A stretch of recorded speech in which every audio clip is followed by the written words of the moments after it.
Hello. Hello, everybody. Can you hear me? Can you hear me? Is the audio good? Holy indeed. Once again, same as yesterday, pretty much.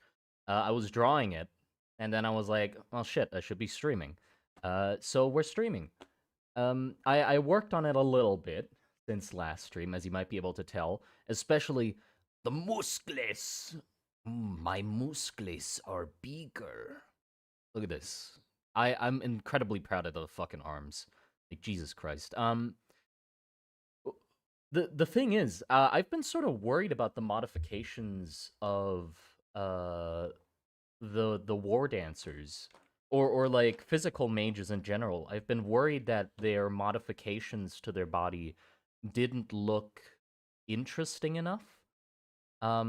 Because what what what the what the modifications are is basically just they cut open the arm, they pull out the muscle and grow it and then tie it back in. So there's like these bundles of smaller muscles. Like they have more muscles than a normal person. They have multiple biceps like next to each other and stuff. And then they get anchored down by these like little dots and like these discs and stuff um to the tendons to like strengthen them.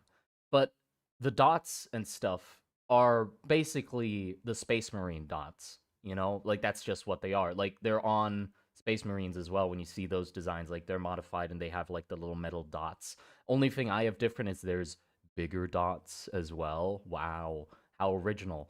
So that's why I was sort of worried like it looks kind of very generic. It's big muscular man. So the veins this is like the first time I fully tried to like do the veins the way I wanted them to be because in the magic system I've tried to make it so there's like a sort of there's a bit of a theme, like things that are sturdy and reinforced will have square shapes when it comes to magic, like the red roots in the trenches that are used to reinforce the trenches, but as you might also be able to see, the veins on the muscles of physical mages who use magic to strengthen their body. They will have square, weird, square pattern veins coming across their muscles, which I think looks really fucking good. It's weird. Like they're layering on top of each other, and some of them are like next to each other or branching off in weird ways, but it looks really sick. Um, Wouldn't there be a scar? Yeah, I was gonna get to that actually. That was the next thing I was gonna say. Thing is, obviously because they got their muscles operated to, there would be a scar where they got operated. But I I haven't figured out how to implement that well into the design. Like a- the vein design is really cool and the dots are really cool. But it's already like very messy, you know? So I'm worried that if I add scars, like where the fuck do I add them to not make it too much of a mess, you know? Like that's sort of a thing that I've been stuck on for the past minute or two. After finishing the veins, I'm like, oh shit, where do I put the scars? Because I do want there to be scars, but I like very visible scars, like uh uh hold on. Limb replacements or limb attachment surgeries, like where they just take another person's arm and connect that. Those have like really big scars where the arm basically looks like it's growing out of another arm. Um like look, it's basically like this. Like the forearm will come down like this, and let's say like there or this is the upper arm. And they had like a forearm of another person reattached. It'll literally like dip down like this and then come out as the other person's arm, you know, which I find really interesting. Like over time, it sort of starts blending together more, but there's still like this like divot where you can clearly see the two connect. And I like that kind of scar a lot because it's very interesting to look at. And then there's also the like more subtle scar that I can go with that's literally like a very faded sort of just bump. Or I can do a scar that's like shows the way of stitching more, where you can see like these shapes on the outside as well, where the stitches used to be. We could do something like that, but all of them I feel like I don't know. I don't know where the hell to put them. The Normally when I illustrated like the operation before, they just cut across the muscle like this way, right?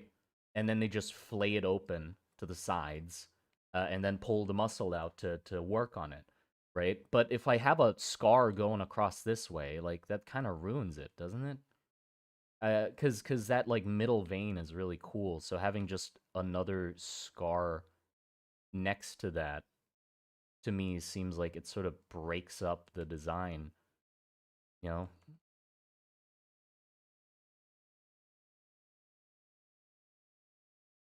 How would a war dancer with 10 eyes surgically implanted work?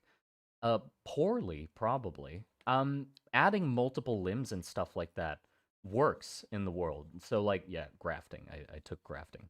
I stole grafting, but you can add multiple limbs. The earlier you attach it to a person, the better, because magic loves to make things function. So if you got a baby and like grafted another person's arm to the baby, as they grow up, they will gain more and more function to that arm. To the point where if they're like 10 years old, maybe they just use it like it's one of theirs, you know? But if you graft one onto an adult, it's a lot different. You know, it takes a long time for it to get accustomed, and their body doesn't change as much anymore. So with the eyes, you could totally add 10 eyes. And as a child, it might be possible, but I feel like the downsides would just be headaches, extreme headaches, because like that's a lot of visual information to be taken in, you know. So being overwhelmed by too many things moving and stuff. If it's like four eyes or like three eyes, then I can see it like, yeah, a person can get used to that they can see behind themselves with an additional eye on the back of their head. But too many is too many.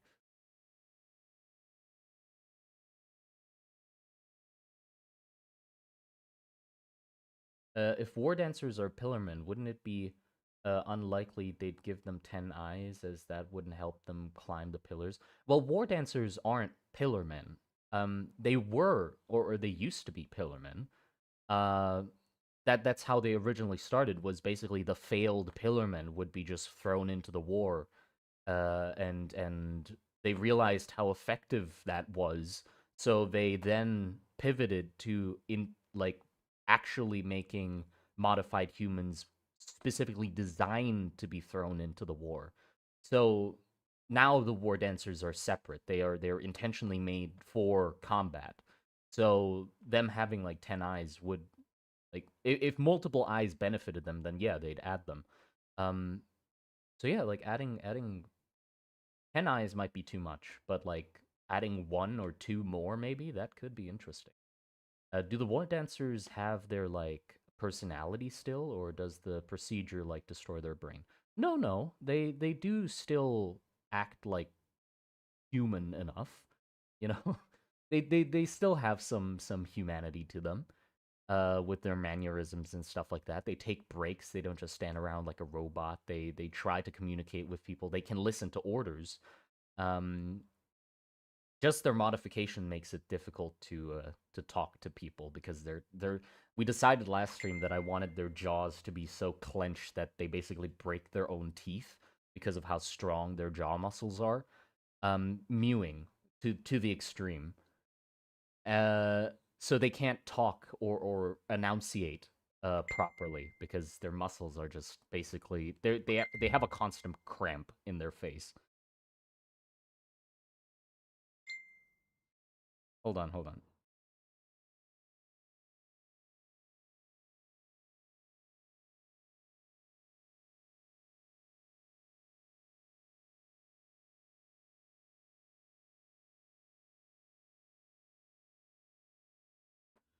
on. How about human enough is the most haunting descriptions I've ever heard. I mean, I didn't intend for it to be haunting. Human enough to be functional, you know. Love that Rom has tanks and Veruse has big muscle men really fits their personalities. Yeah, yeah, I think so. Wow, that looks amazing. Thank you. Uh, like the Kabuki actor faces. That would be interesting if their face is tensed in like a pattern, sort of that makes their face sort of look like a mask instead. That'd be interesting. Okay, anyway, I should continue drawing. So yeah, with the scars, I'm putting those on hold first because I can't figure out a way to make the scars into the design without making it too messy. I can hide it, like I can just blend the scars in, but then what's the point? I guess just to have it make sense, I could just put a scar here on the side and like add the lines in like that. So you can be like, oh, that's where the scar is. That's where they made the incision. I guess, yeah. I don't see the. I guess for now, that's the solution. They're scars, and if they're magically healed, I can see them like being a lot less visible. But still, they'd have stitches. Just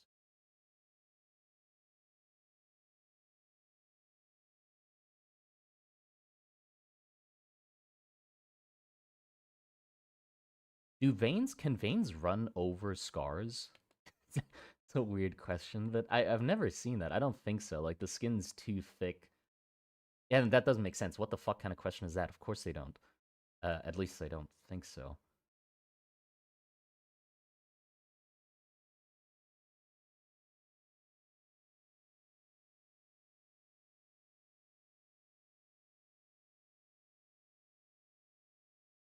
Yeah, okay, fair enough. I think I was worrying about it too much. This doesn't look as bad as I thought it would, and it definitely does signal that there was a scar there. I think the lines on the side definitely help with that. Like, oh yeah, that's a scar. This is a vein. So yeah, love how he just has pocket bombs. Yeah. I don't think so because the veins are under the skin. Yeah, it was a stupid question. I realized as soon as I asked it, like, who the veins don't run over fucking. I can add another one like here.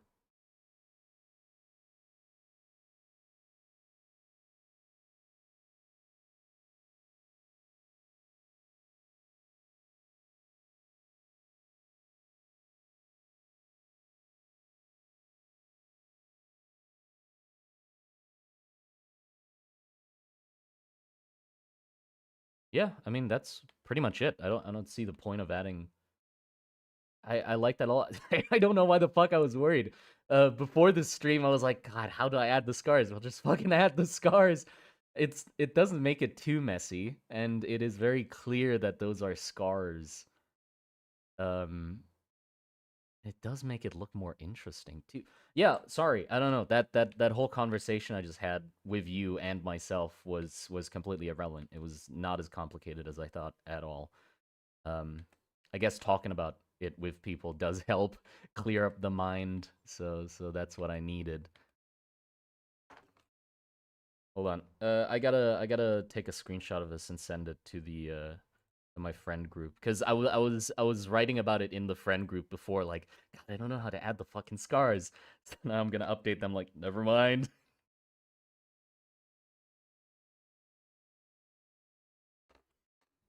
Scars look sick.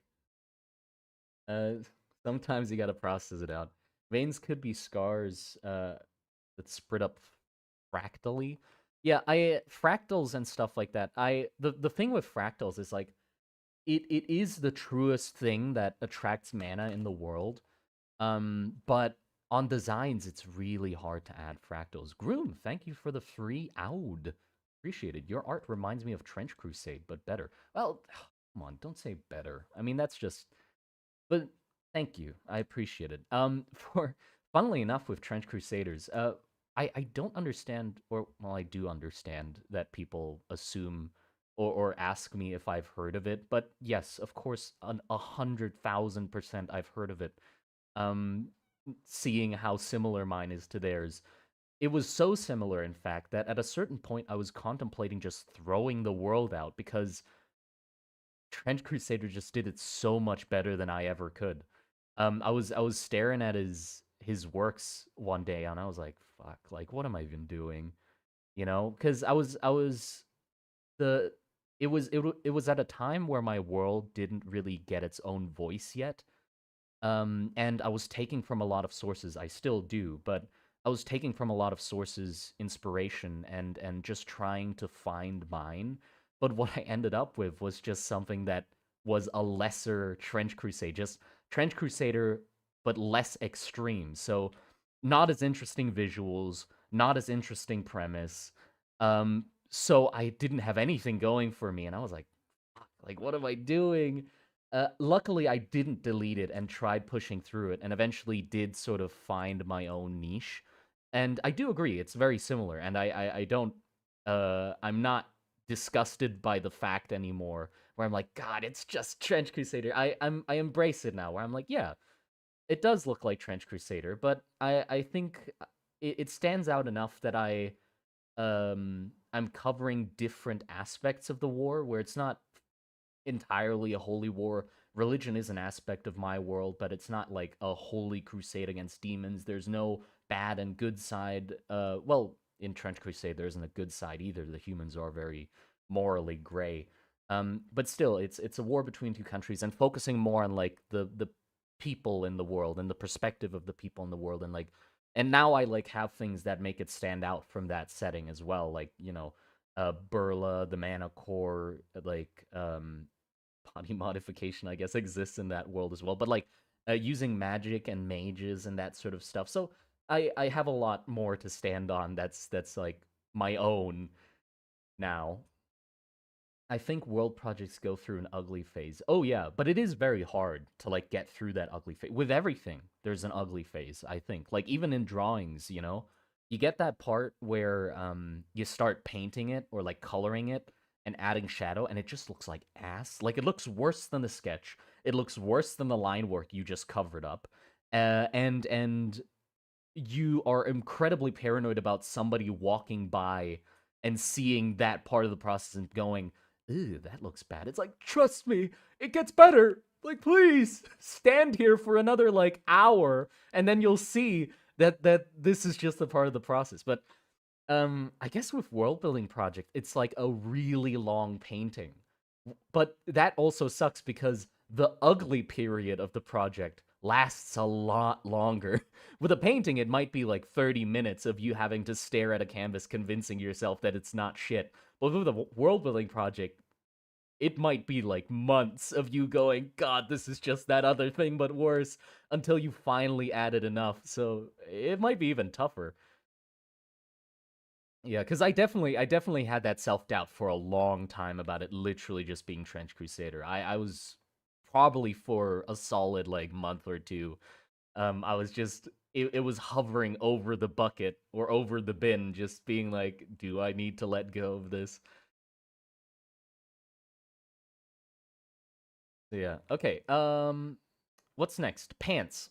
Thing is, I've been avoiding them as long as possible because that was the hardest part of this guy was doing the pants. Luckily, they're even on both sides, but it's still not easy. This like design at the bottom, I think I need to adjust a little. It does look a little stiff. Like the one on the upper arm here, I think I did really well this time around. It looks very correct compared to like this still looks a little like stiff where it doesn't know, like these teeth are like way too similar to each other and it looks kind of like a one-eyed tusked like cyclops or something.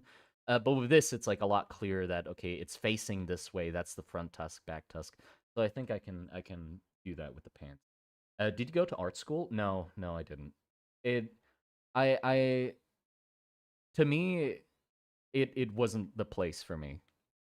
Uh, I was always better at like just teaching myself things, and literally everything that I use now in my like daily life and like my work, I taught myself. So when I was in high school, so I didn't see the benefit of going to art school after high school. So I just didn't, and I just fully committed to this. So that's where we are now. Some of my friends did go to art school, and I'm not saying that art school isn't beneficial. Like it's really good for people that are better at like getting taught things from people that know what the fuck they're doing.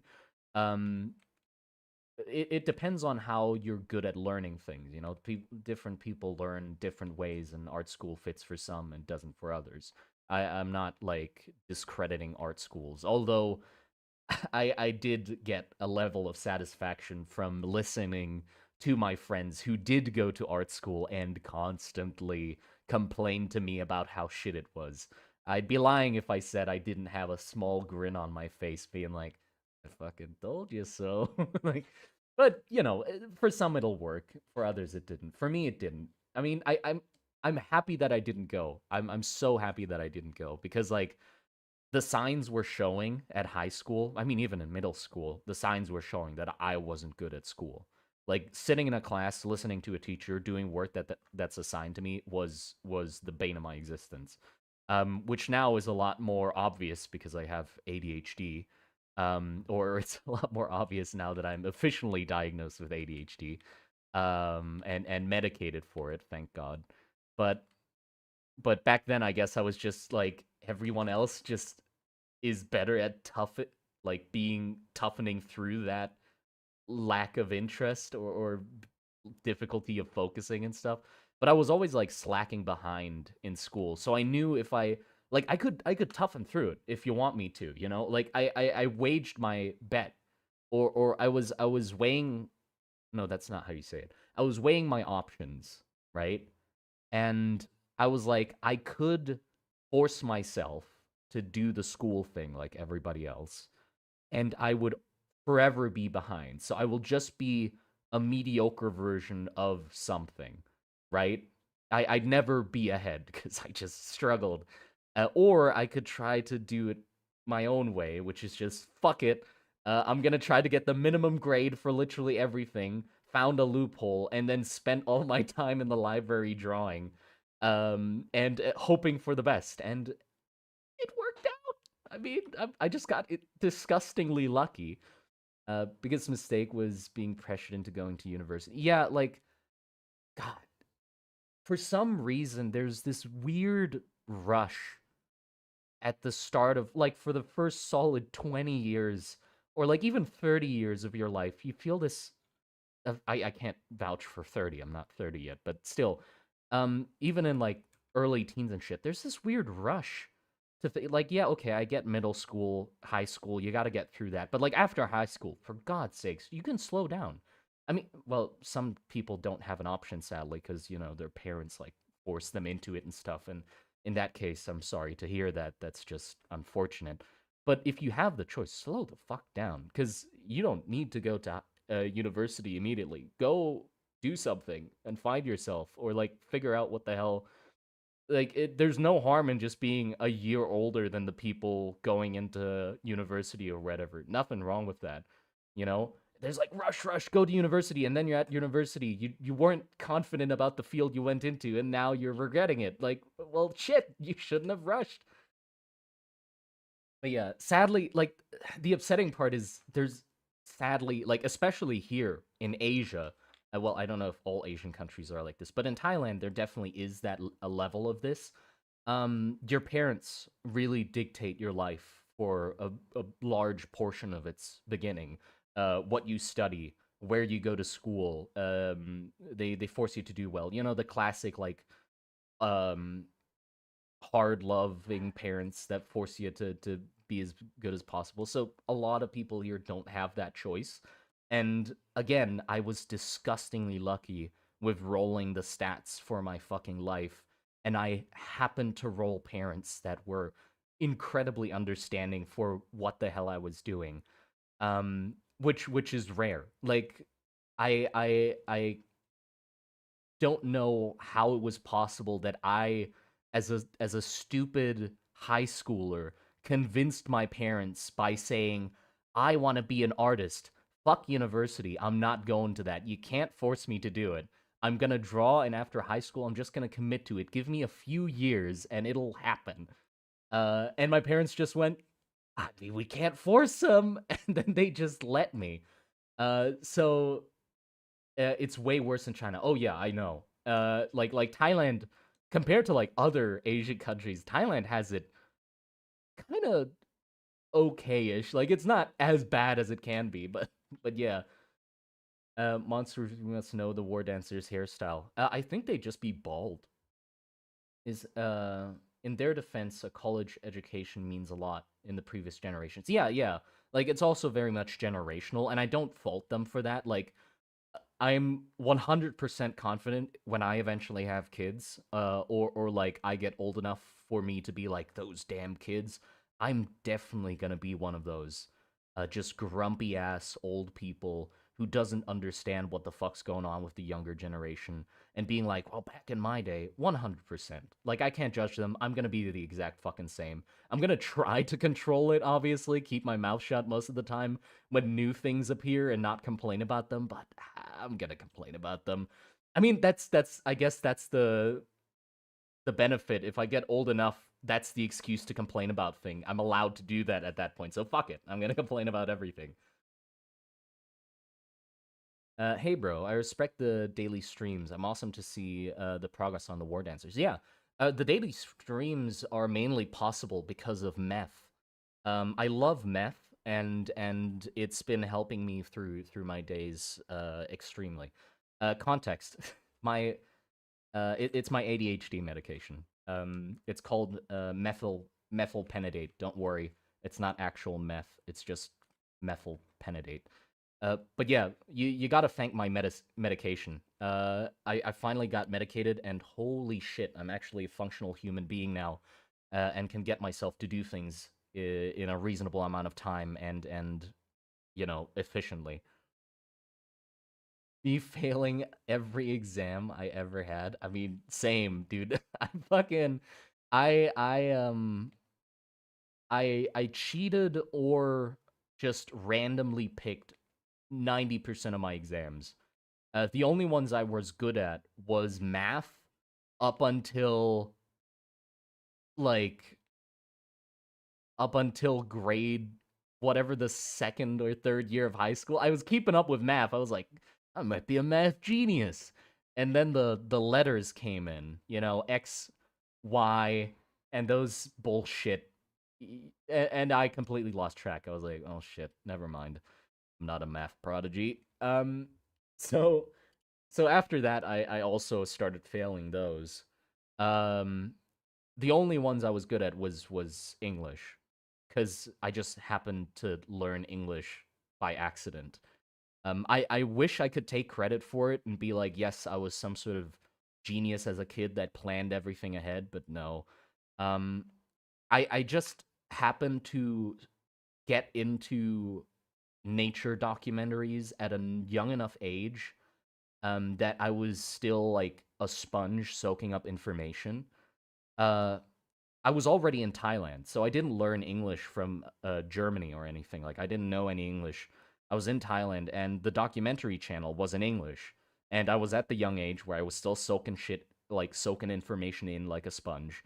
So through just watching documentary channel, I learned English, and then like through YouTube when I finally got my like tablet or phone or whatever, and so I just learned English from that. I was soaking it up. Then I could start listening to it and understanding it. Then I started speaking it, and then I started reading it, and then writing it. So it was in that order. Um, but so funnily enough, for the first like solid years of me getting better at English, I was speaking with a very strong British accent, like a nature documentary. I was like David Attenborough style. Obviously, I didn't use the like very difficult words because I didn't know what the fuck those meant. But like, I was still speaking with a heavy British accent, which was funny. That's why I was like forced into a lot of like speaking competitions and stuff like that. We have those here in Thailand. We have like English speaking competitions because English speaking, like a lot of other skills, is like a valuable skill.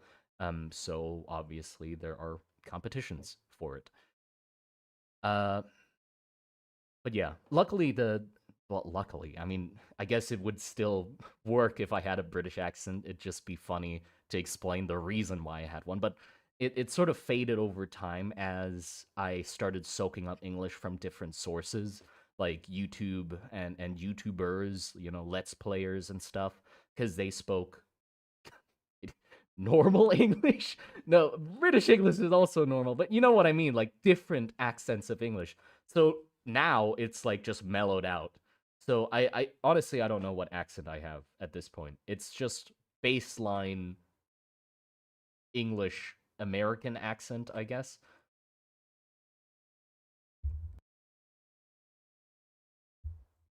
Um, I'd love to be a functional human being, but I'd also love to stay oblivious to my surroundings. I mean, the thing is, I mean, I don't know your situation, of course, but for me, I was skeptical of the drugs at first, like what the hell they'd actually do. Um, but now that I've taken them, they've literally just removed everything I was struggling with and gave me no downsides in return. So like I've lost all the bad parts and then just that's it. I'm just functional. And I feel like I'm cheating if that cause I've been wrestling with it for so fucking long.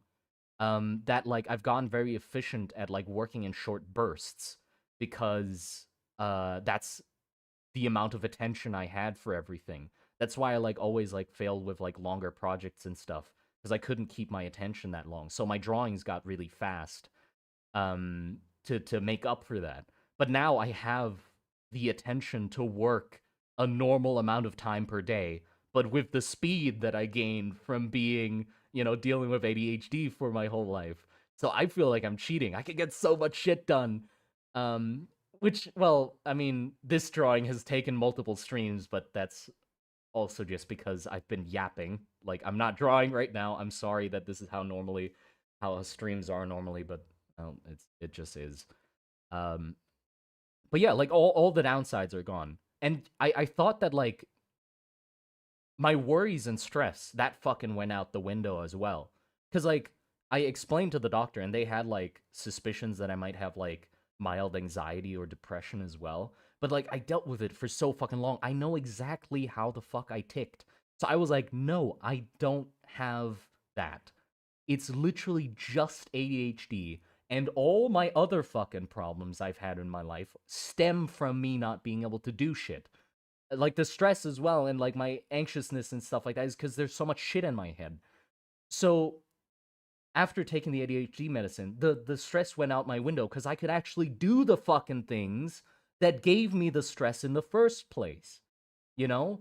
So that's gone now as well. Like all the tasks that screamed in my head all at once, being like, do this, do that, get up, shower, eat, make the bed, clean your room, draw this, design that character, make this script, edit that video, talk to this person, like all of that were the same levels of priority in the past before the medication, and they screamed at me all at the same volume. So I was basically incapacitated by thought, and I could manage to do like one or two things a day if I was lucky. But then after the medication, all of it just went quiet. And all the fucking things that I had to do in a day just ordered themselves in a nice line in front of me. This is not like I'm not seeing images or hallucinating. I'm just like representing what's going on in my head in physical form. All the thoughts, lined up in front of me nicely in like nice little files and folders, and I can pick and choose which one to get up and do, and the rest of them don't bother me while I'm doing a thing, which is beautiful. I never knew this was how it's supposed to be. Like, I could never do one thing and not think about everything else I had, all the other responsibilities I had to do. I couldn't relax. Because even when I was like, fuck, there's too much work, there's too much shit for me to do, I just want to play games and sink into my fucking, like, online world.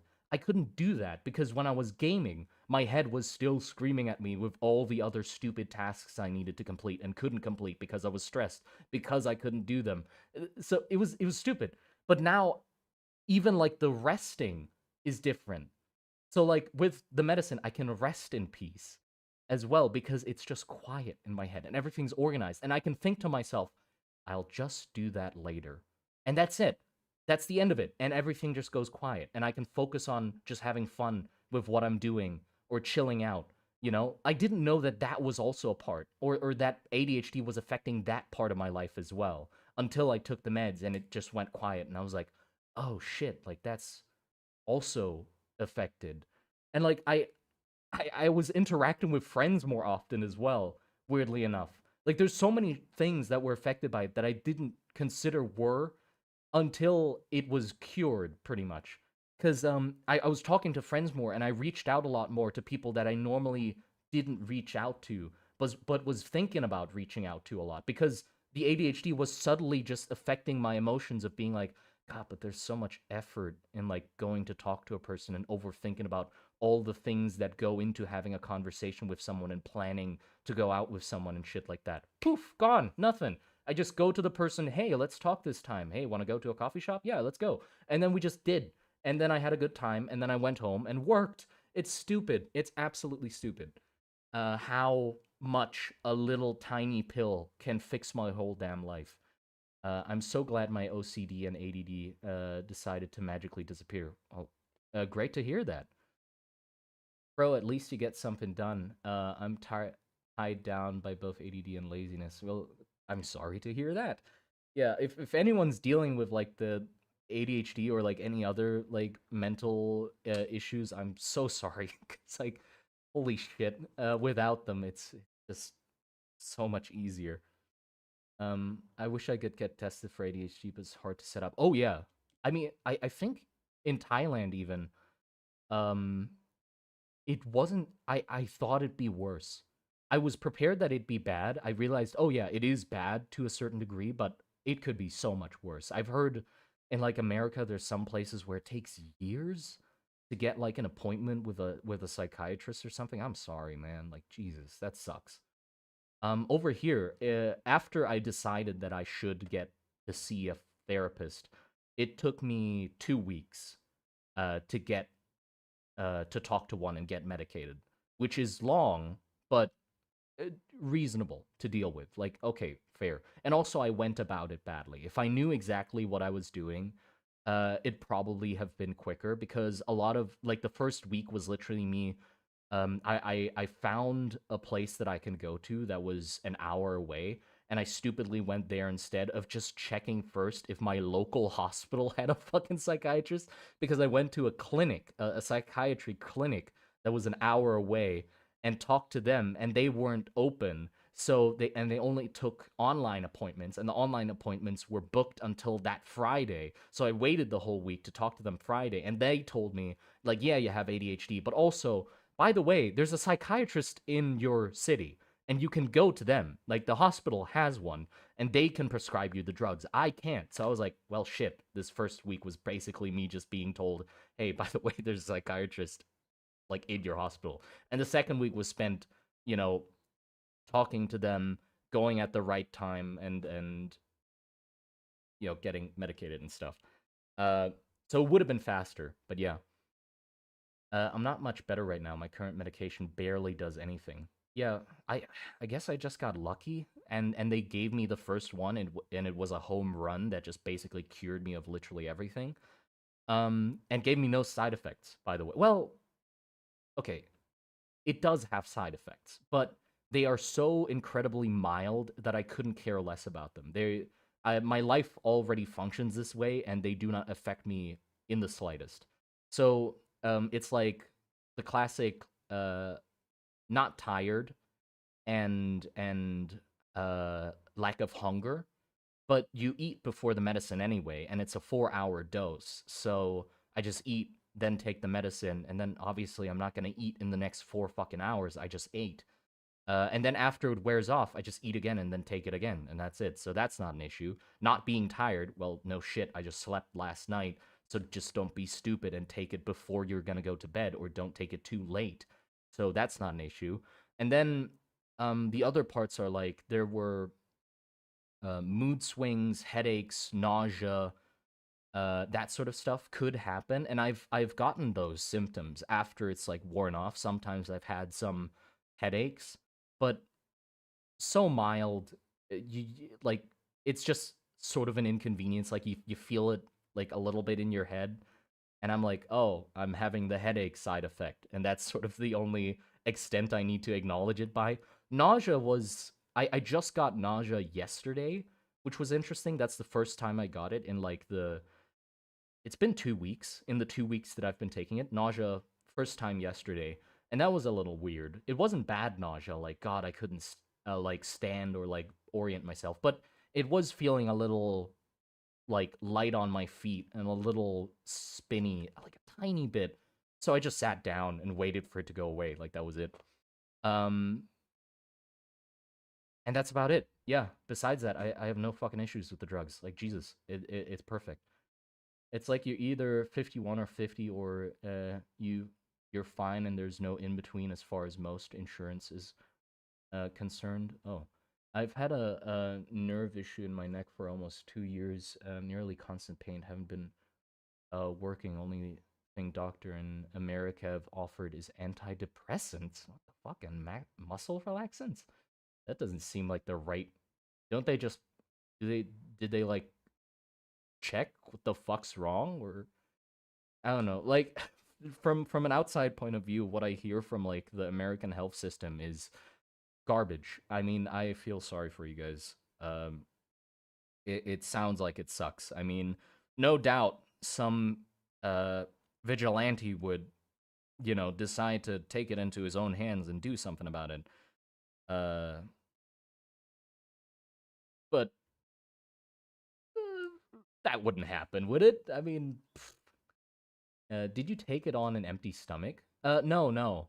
I Well, I think I did take it poorly sometimes. I realized that the symptoms or like the headaches didn't happen at all if I like drank enough water and ate enough before. Like if I ate too little before taking the drugs, the side effects afterwards are so I'm still sort of figuring out how they tick, so I can like properly take them as efficiently as possible and like um uh mold my day around their effect. So I'm starting to understand I need to drink a lot of water after them. I need to eat enough before taking them. And then I'm good. No side effects.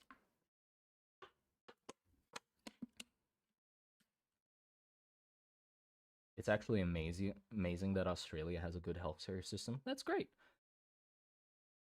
But yeah, so I on the 28th, I'm gonna have to go to them again and basically report to them how I'm doing. Um, I I'm worried, but I don't know why I'm worried about it. For some reason, I'm worried that if I'm telling, like, I have to tell them specifically that my life is fixed because I have the drugs now. Please don't take them away from me. I'm worried if I act too ecstatic about it and being like, literally, I can do everything. I can work now. Everything's cured that I've had a problem with, that I can't manage myself. They would just go, "Oh, good," and then just be like, "Well, then you don't need them anymore." And I'd be like, "No, no, the reason it's fixed is because of them. Please give me more meth. I need more meth." But yeah, I guess I have to articulate that properly, and I'm worried that I won't manage to articulate it properly. That it's like I'm fixed because the drugs. Please don't take them away from me.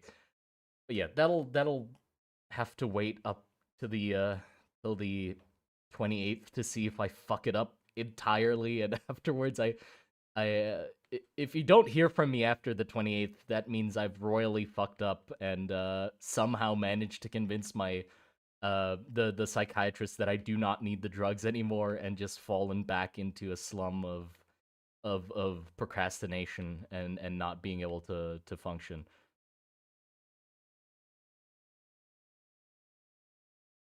If I drank enough water. Yeah, yeah, I noticed that as well. So I've been like constantly drinking water for a while now, just to make sure that I have enough in my system.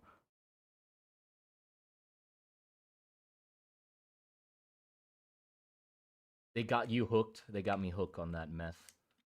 Just because you sound like a native English. What? Curious. Are you from Thailand? No, no. I'm German. I'm half German, half Thai. I was in Germany for like 8 years, and then we moved to Thailand. So I'm half half. But now it now I've been in Thailand longer than I've been in Germany. So I feel more Thai than I do German really cuz I only spent 8 years of my life there and so I can speak German. I can understand it very easily. I sort of lost I read it very slowly now because I've not, had many opportunities to uh freshen up on my German reading. And also, I speak with the vocabulary of, like an 8 or 10 year old, because I don't have anyone to talk German to. Um, you say water, like an East Coaster. Yeah, the thing with like having a very ambiguous accent is like I've been flip flopping between water, especially. I don't know how I'm supposed to say water. I can choose to say them either way. But like recently, I've sort of locked it down to just water, but I don't know what that is or what accent that is. But if it's like an East Coaster, then yeah, water. That word fits the best in my mouth, if that makes sense. Like to me, that feels like the right way I should be saying it.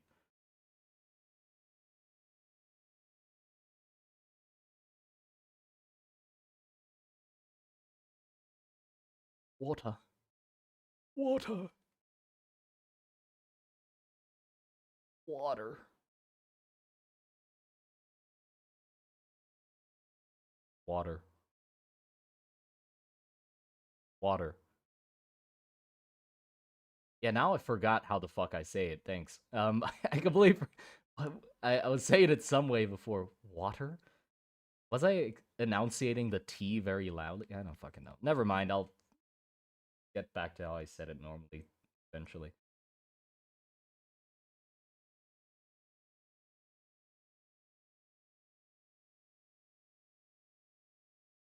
I'm kind of stuck on how I'm gonna draw the pants. Cause thank you for the $5. Something strange. Appreciate it. How much can a war dancer deadlift? For frame of reference, the IRL oh well, don't worry, I know the IRL world record. Oh, I see. You're going with the Eddie Hall world record. I see. Uh, but yeah, cause that's the whole fun. I am very invested in like the strongman scene and like I'm very interested in a lot of things like rock climbing, strongman, fucking like wrestling, Olympic wrestling, or like weightlifting competitions and that sort of stuff. I'm really interested in a lot of that sort of stuff. But I know the deadlift world record set by Eddie Hall. But I guess you're going by because the half four um or as some people know him, the dude who played the mountain in Lord of the Rings. That guy did break that record, but it's sort of not official because of there was some whole drama in that community about it because the who weighed the plates, who sponsored the event. It wasn't an official competition. Blah blah blah. Uh, Eddie Hall is a cheater. Cheater? What? I don't know about that. If there's any context. Oh, 501 was not legit. Yeah, yeah. So I don't really take a particular stance in it. I find both the achievements just incredible. Like I don't give a shit if it's in a competition or not, but also it does make sense that a competition is the official way of like considering it a world record. But just that both fucking dudes can lift heavy ass shit is cool. I just my point of view on it is cool with two thumbs up. That's my stance. I too love watching big men get all sweat. I mean, come on. My allegations of putting sweaty hair or oiled up hairy men in my world are not helped by me saying I like watching competitions with big sweaty men picking up heavy rocks. Um, this is my first time tuning into an official stream other than climbing the pillars. Are they influenced by rock climbing? Yes. If you've realized, the whole world is just a big excuse for me to express my likes and add it into a world building project.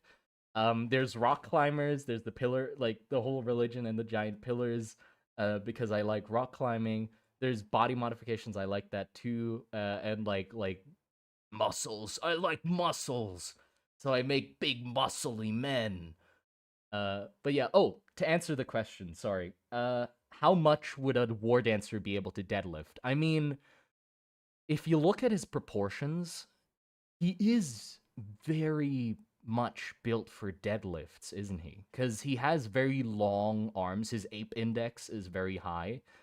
Um, and his midsection is incredibly stiff, just bounds of muscle. So he wouldn't have any issue with keeping a tight core at all. I feel like they'd definitely be able to like easily lift like I don't know, like a ton or two, probably 2 tons comfortably. If they were like souped up on magic and like really min maxing it, then probably like 3 tons. I'd say.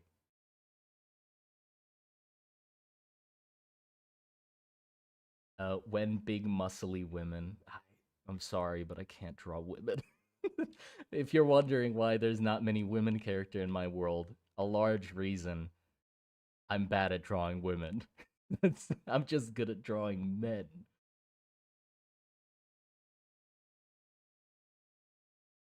Uh, Pillars equal rock confirm. God, you finally figured it out. The secret lore of the Monster Garden has been revealed. The pillars are rocks. Fuck. Oh, that's the end of the project, you guys. He's figured it out. I can't make more videos. Based, made by the creators for the creator. Yeah. I mean, I feel like that's just the best way to make a world building project. Really just try to figure out what the hell you like as a person, like what you're passionate about, what your interests are, and just try to make a world that has all those things. Like, why else? What other I don't see a better way of making a world because then that's how you can be the most passionate about your own project is literally just having everything you like in the fucking project.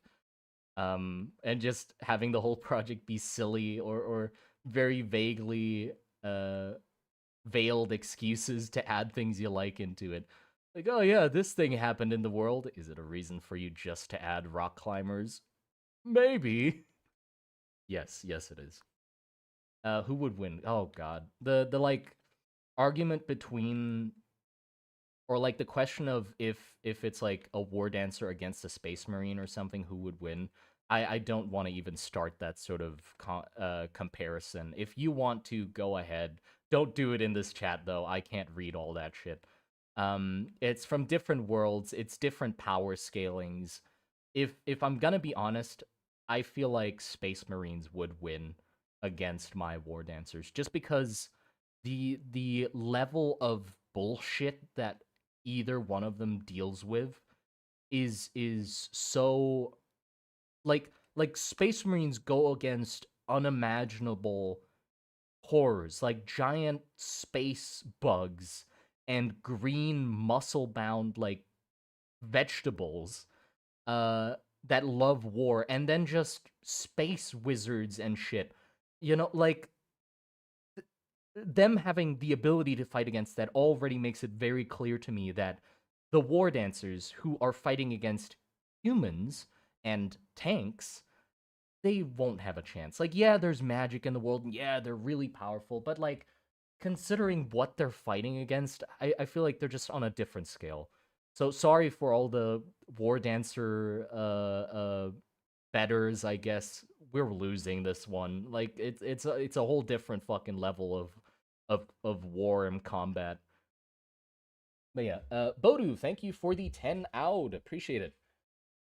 Um, I need advice on realizing concepts within my world building project. I have these creatures I can't seem to put to paper, despite having a clear vision in my mind for what I want them to look.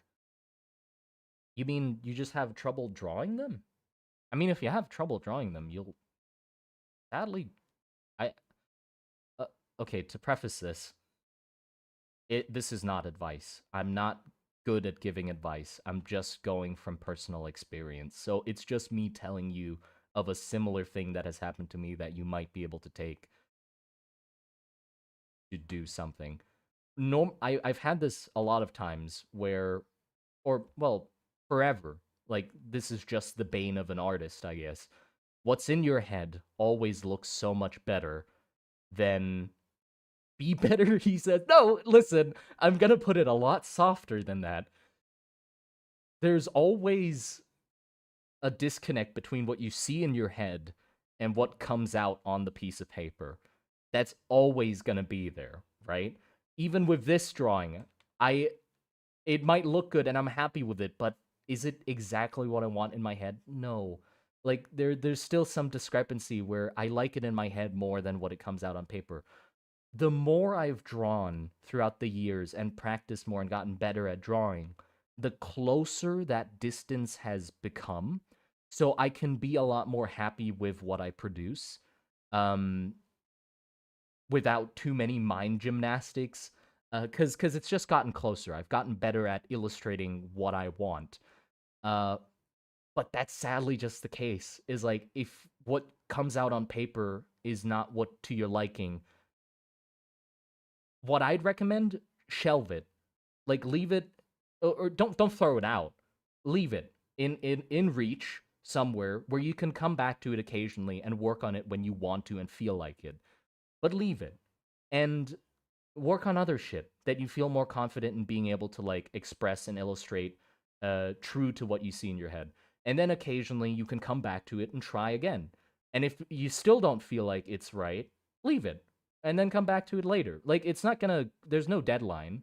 I don't think. I hope there's no deadline. Um, but you can come back to it whenever you want. I've done that with countless things where I try drawing it, it doesn't come out like I want it to. Instead of just bashing my head against it, I just leave it and I'll just come back to it whenever I have an idea. Like sometimes I'll just suddenly have an idea like, oh shit, that thing I wanted to draw, I know what I want it to be now, and I come back to it and I figure it out and it works. Or sometimes I've just gotten better and the thing I've struggled to illustrate becomes possible to illustrate. One very clear example of this are the dwarves. The dwarves that you see in my world now, with like the flat head and stuff, and everybody likes the design of it, me included. I'm really happy with how they turned out finally. That design started in 2021. So it's been 4 years since I started designing the dwarves, but that hasn't been a constant process of designing them. It's just been me shelving it and occasionally coming back to it to attempt it again and see how far I can push it. If I like it or not, no matter, I'll just shelve it again and then come back to it later. So the idea started like 4 or 5 years ago when I got when I got the idea, hey, dwarves in their original mythology, or I think somebody in chat on a stream, like way back when I was streaming on Twitch, suggested to me, hey, like dwarves originally got turned into dwarves from maggots in like the original like Norse mythology. So what if that's taken more literally and we designed dwarves to look more like insects because they got turned into dwarves from maggots. And that's when it started. And so I designed like a very human version with like insectoid features. And then I shelved it for like the whole year. And then I went back to it and tried making more grub like. And then I shelved it. And then I came back to it when I came with more fresh ideas. And then I made it like more beetle like. And then I shelved it. And then I came back to it another, few months later. And I made it. That's when Elden Ring came out. And I liked the golem look of the giant golems that roamed and like pulled the big bows and like those designs. I like those a lot from Elden Ring. So I drew them again as like more automaton like. And then I shelved it. And then eventually I just scribbled in my sketchbook one random day and I drew like a stubby figure that was crouched in a jar shape. Like I just thought to myself, could I fit like a humanoid thing in the shape of like a barrel and just have them sit like that? And then I drew that and I was like, oh, that can be the dwarf. And so I just I pulled up all the previous versions of the dwarves and just like took the bits that I liked from each of them and just added them together, and that's what the dwarf is now. So I made them like with the metal shell from when they were more golem like. I made them more insectoid on the inside, like the insectoid versions before them. Their previous stage before they like when they're more like child or like when they're younger looks more grub like the grub version. So it just all came together. And that took 4 fucking years. So no rush. If you have an idea and you can't like make it happen yet, leave it for later. Who cares? Like you can just come back to it whenever, and work on other things that you have more excitement about. Um. So yeah, I guess that's my, I hesitate to say it, my advice. It's from personal experience, but I guess you could call it advice. But if it doesn't work, don't come crying to me about it, because again, it's just personal experience. That's how it's been working for me.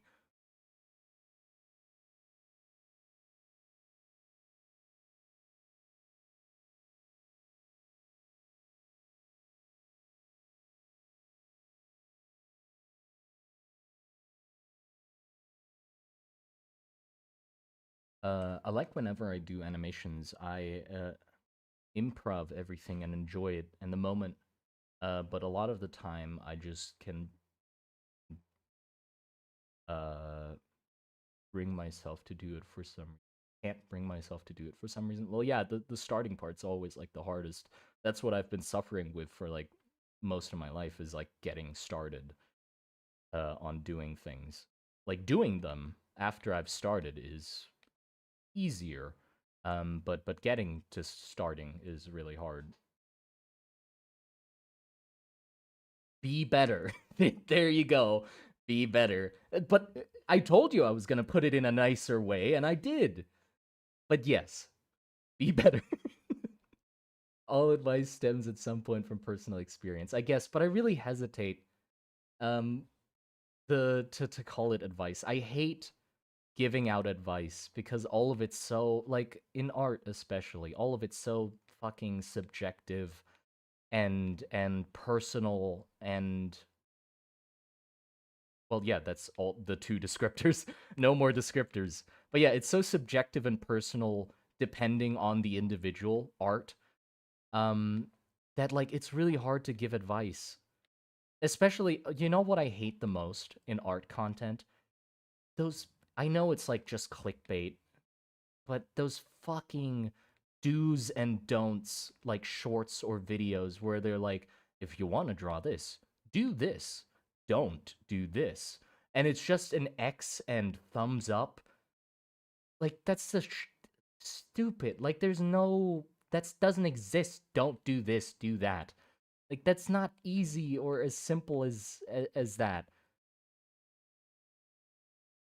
That content infuriates me. It's the most stupid, and I worry every time I see that. It's like I hope no like aspiring artist or like person that's trying to learn art takes those videos to heart.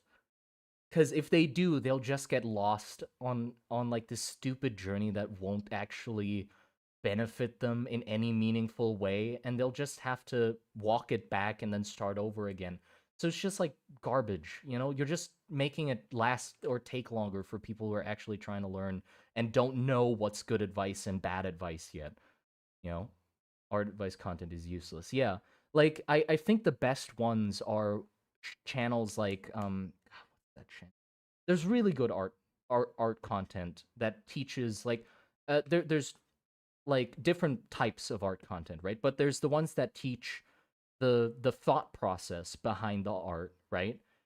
Which they help you order your thought process, which um I guess a good one for that would be like ZFD School of Design.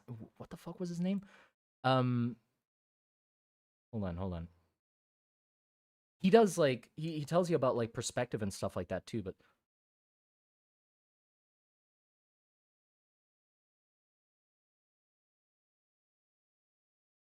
yeah, FZD School of Design. Um that guy has like hundreds of videos where he just talks about the process of making concept art. Like I watched him a ton when I was still like aspiring to be a concept artist because he does give some advice about like he also gives advice about like actually drawing and getting better at drawing. Feng Zhu, yeah, Feng Zhu speaking.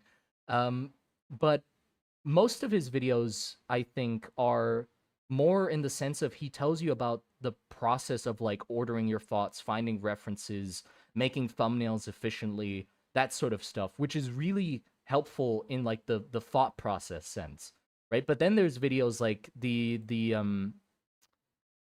what's that other channel? There's a channel that really goes in deep with like anatomy and stuff. What's that guy? Uh, uh,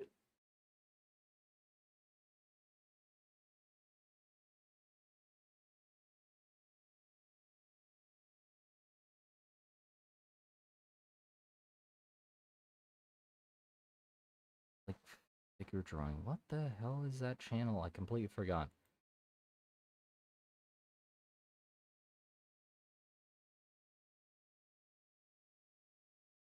Did Peacock draw like a sir? Any of them, I guess. I don't know. I can't remember the name, but I love the channels that some of them do it wrong. I know some of them. Proco. I like Proco too. Yes, Proco was the one I was looking for in my head. But the other ones are also really good. But some of them, not naming names, I don't like some of them because they accidentally fall, or I don't know if it's accidental or not, but they do fall into that pitfall of do this, don't do that. And the issue with that is you only get learn it in a very narrow sense. Like, oh, then you can draw the eye from the side. But that's it. But they didn't give you the tools to figure it out yourself. So the best ones are the ones where instead of telling you how to like or telling you how to draw this specific angle from this side and telling you, oh, connect this line to that line, they instead give you the tools to help you be able to break it down yourself, and then you can use those tools to break other things down as well and shade other things and learn the anatomy of other things by yourself. So they give you tools instead of just this and don't do that. Those ones are the best. You know, you know, you know. Yeah. So find the best channels and go by those. Really, the only advice anyone ever needs is learn to use a good hand posture, learn to draw decent lines. I mean, yeah, I have shit hand posture though, so it doesn't.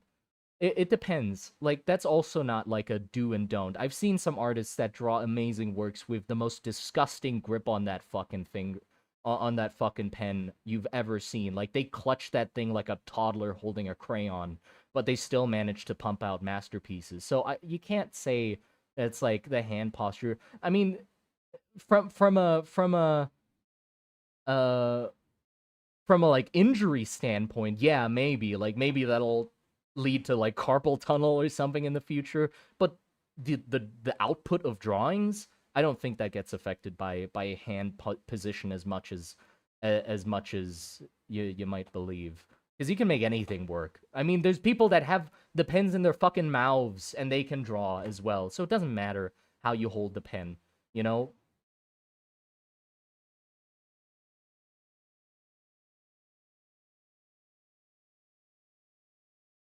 Lesson I got from FCD was that you shouldn't try to make something perfect. You should just try to draw something that captures the feeling of what you want to draw. Yeah, and honestly, I have not learned that lesson yet. I definitely still try to draw things that are perfect. Um, but maybe someday I'll learn that lesson.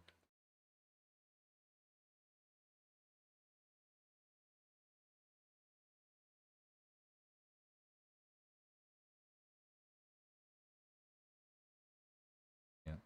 But I did do some like gesture practicing with like straight lines and stuff, so I got better at like drawing straight lines and like circles. But as you might be able to tell by my circles, I didn't do it that far. Like there's um You're your own worst critic for real. I mean, yeah, of course. Um, there's definitely a benefit to getting better at your own specific way of holding the pen. But again, I think the way you hold it doesn't matter as much as you just doing repetitive or getting more comfortable at your own way of holding it, no matter what that way is. Uh, because like being able to do circles consistently like that, there was this one thing that I saw practice where it's like, oh, you draw a line and then you draw circles around that line, like you're trying to make it into a cylinder, like this, like in perspective or something. I don't know what it was anymore, something like that or whatever. Or then also making circles in like a larger cone, and then a smaller cone, and then also doing that from different angles and stuff. That sort of stuff, you can do that with any, like you can hold the pen like a fucking toddler and get good at that also. That stuff is really good for getting quicker at drawing because you are more and also getting nicer lines because you get more confident with how you're holding the pen, which means you get more efficient with getting the types of strokes you want first go. You know, like you can tell while I'm drawing here, I am like Control Z, Control Ving a lot and erasing a lot. That's just how I draw now, and I don't think I need to bother to fix it. But if I did like drill that practice even more, I could probably get faster and more efficient at drawing because, for example, this whole line I can swoop in one go because I'm more confident with my mind muscle connection of like I see where I want the line to go. I can do it in one swoop and have it be clean instead of having doing Control C, Control V. So it just helps you be quicker and more efficient and probably get cleaner lines as well, because you just get more comfortable with it.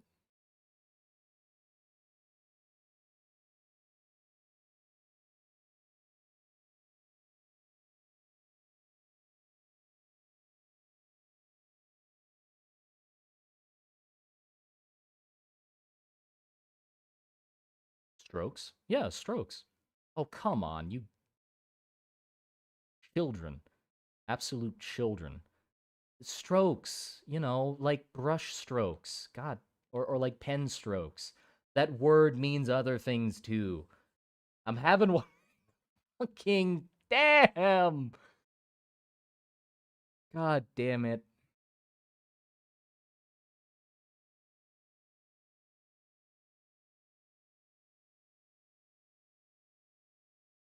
I finally did 100 jumping jacks in a row. Congratulations. Good job. You did great. I'm proud of you.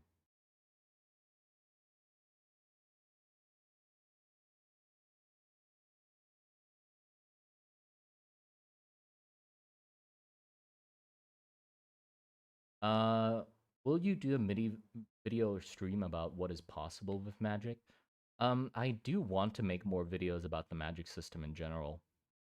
I've just been, it's just very hard to write about it because, like, it's a very big topic to cover. So I don't know, because it's a system, it's basically just a lot of rules and stuff, which means there's always like a lot of context that needs to go into explaining a certain thing, which means there's like I don't really know how to tackle it yet. So the reason there haven't been many more videos about magic is because it's just really hard to write about. I basically need to educate you about magic and then explain to you how it's getting utilized in the world, which is hard to do in an interesting way. I can make it the most boring thing possible. That's easy, make it long-winded and going back and forth, confusing and stuff. That's easy. It's easy to make something long-winded, confusing, and not fun to listen to.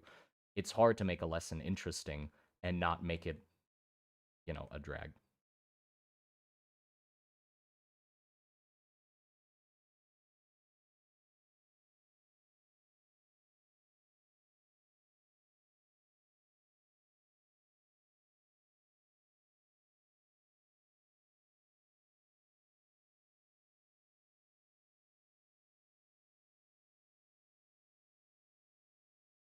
Goodbye, rat boy. Rat boy. Rat boy. If you've thought about it, is there a afterlife in Rust and Trenches? Um, The way I write the lore about the world is I write it from the perspective of the people within the world. So the question isn't really, is there an afterlife in the world of Rust and Trenches? It's more, do the people in the world believe that there's an afterlife? And in that case, yes. Yes, they do.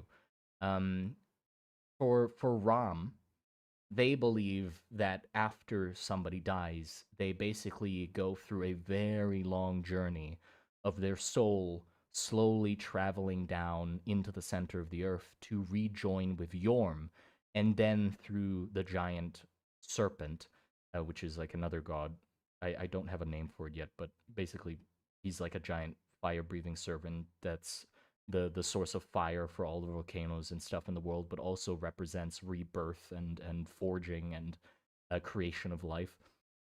Basically, you get fed to a giant serpent that then shits you out as into your new life. So you get reborn. That's what they believe. But that journey through the crust of the earth is very long and basically filters all that you are out of your soul to allow you to get reborn, right? So the same way that water gets filtered through sediment and soil and stuff, they believe the soul goes through that same process of you having to let go of things that made you you to be able to go deeper, which means the less accepting of that process you are, they believe, the harder it is or the longer it takes for you to get to the center of the earth to finally get reborn, which is kind of like their version of hell. Because they do believe that this is like a painful and sort of hard and very difficult process that the soul goes through, but it's a necessary one. So they accept it with open arms. It's a part of the process. Thank you for the 5 USD, the Mercon. Appreciate it. Please do not read what Fingus said. Also, I love the pants design. It has much swag. Fingus. Well, I don't see anything that somebody called Fingus said, so you're in luck. I can't read it because I can't find it. But yeah, that's what Ram believes, and so that's why their cemeteries and stuff. They use the same tunnels that they're digging, like mine shafts to dig resources, and also the giant tunnels that are attempting to reach the center of the earth. They use those same ones to bury bodies as well, and people of higher status allow themselves or get to be buried deeper.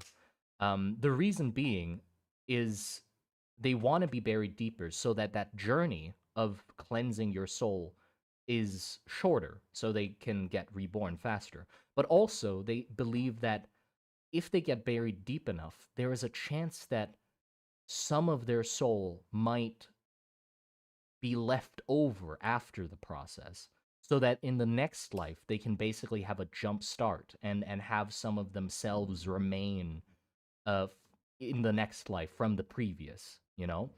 um and so because of this like belief of like the center of the earth being holy and like their god and stuff like that being at the center of the earth, um the miners of Ram, miners being the people that dig in the earth, not the children, the miners are seen as like holy figure, not holy figures.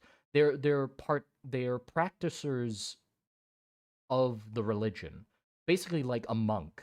So going into the mines and mining in Yorm is like joining the church pretty much. You become a monk or a priest that digs earth. And they have their own like attire where they basically wear big diapers or diapers no, but like they basically wear very simple pants and this like crown on their head that represents like the flayed head of their god. And they shave their heads and stuff and they go down into the mines. And it also makes sense that they don't wear much because it's very hot in the mines and a lot of hard work, so why would you wear a lot of clothes? But um the process of like joining this like mining thing is also um sometimes people in ROM choose to become a miner for a certain amount of time So you can forego your obligation to become a soldier by choosing to become a miner instead. You can do that. So you can postpone it basically by saying I'm going to go be a miner instead, and then you can get some benefits from that. The benefits being, normally when you become a miner, you can become a miner for your own sake, or you can become a miner for somebody else's sake, which means that when you go down into the mines for, let's say, like a year or so, that allows you the opportunity to be buried deeper within the mines. So that whole belief of like getting reborn faster, maybe getting the chance of some of your soul getting left over for the next generation or the next time you get rebirthed. So becoming a miner allows you to be buried deeper than normal people. Um, but you can also use that to allow somebody else to get buried deeper than normal people. So you can basically become a miner for like your parents or somebody you respect. Like, oh, I'm gonna become a miner for you so that when you pass, you are allowed to be buried deeper within the mines. That sort of thing. I took that sort of from like Thai belief as well and Buddhism, where in Buddhism you can become a monk for a certain period of time. Like you don't have to permanently be a monk. You can choose to be a monk for a certain amount of time and work and live at a temple for like months or maybe even years. And you can do that for somebody else. Like it's tradition here that sometimes when like your parents pass or your relatives pass, you can become a monk for a while to basically mourn them and pray for them so that all this might be in bad taste, but what I call them is goody good points. Basically from praying and all that stuff, that gives you goody good points, and you can spend those goody good points in the afterlife to, go to heaven or whatever. Like it's the good points that you want to have in life to spend when you're dead. So you can basically pray for them to accumulate goody good points for that person instead of you. I don't know specifically if it's like you forego getting goody good points yourself and give them to the person you're praying for, or is it like you get goody good points and they get goody good points, or is it percentage based? Can you make a contract? I'm sorry if this is in bad faith, but can you make a contract where it's like, okay, I'll give you 50% of my good points from being a monk for this month, and this contract also makes it an obligation that in the future when something happens to me, you are obligated to be a monk and give only 30% of your good points to me, something like that. But basically that, like, you can choose to do it for somebody else. Reddit karma. Yeah, Buddhist karma. Uh but yeah, so I basically took it from that, where you can like do it for somebody else. And I think that's nice. That sort of adds like a different layer, another layer to it as well, like a different level of motivation where you don't just have to do it because you want to, or like you're avoiding the war. Um what the hell am I doing? Right, drawing. Whoops. I completely forgot.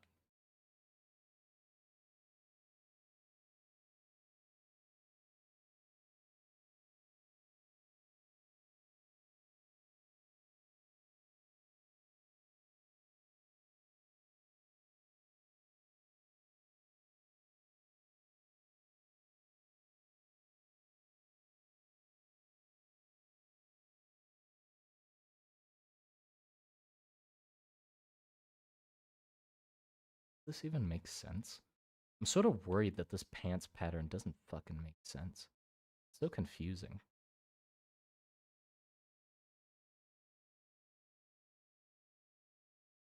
Are there any goody good point loopholes?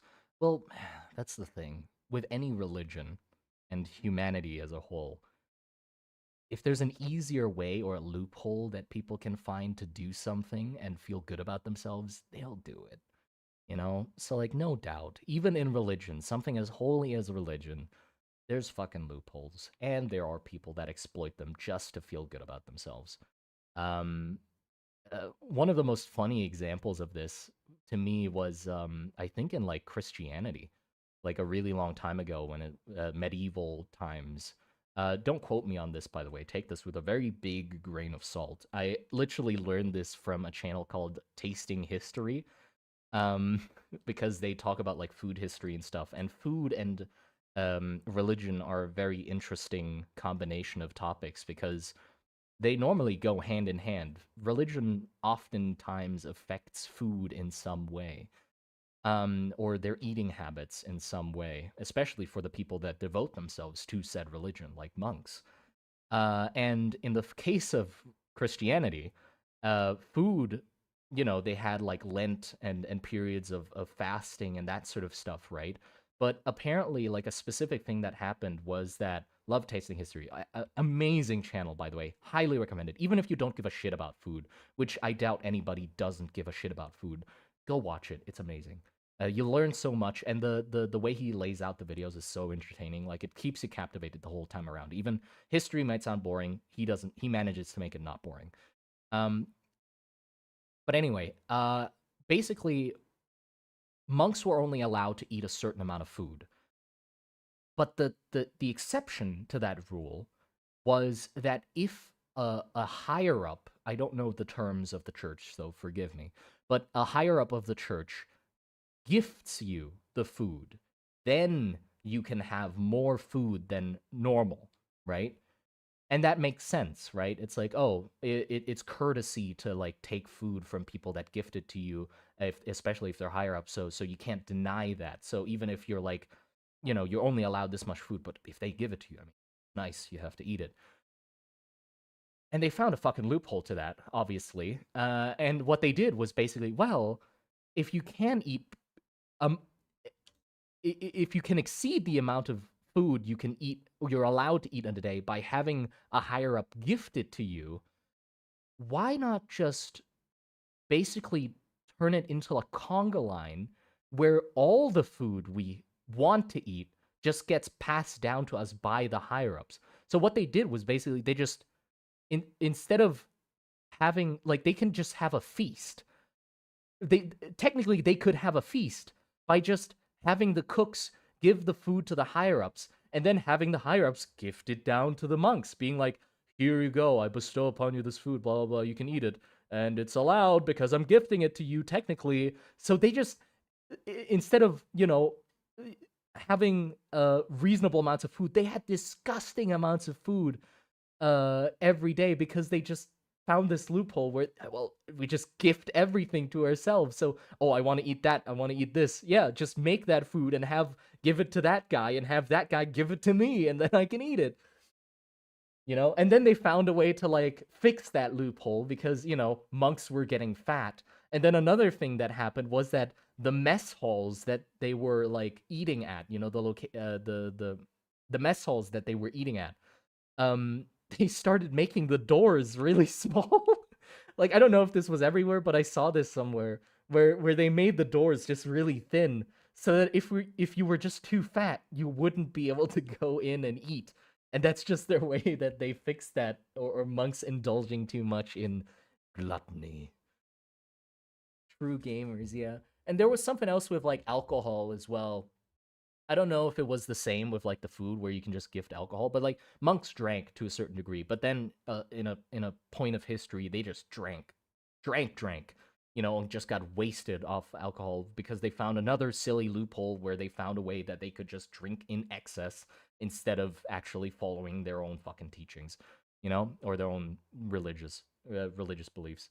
And in Thailand, that happens to an extent as well. Even in modern times, like that shit happens, and it's funny when you look at it because religion seems like such a sacred thing.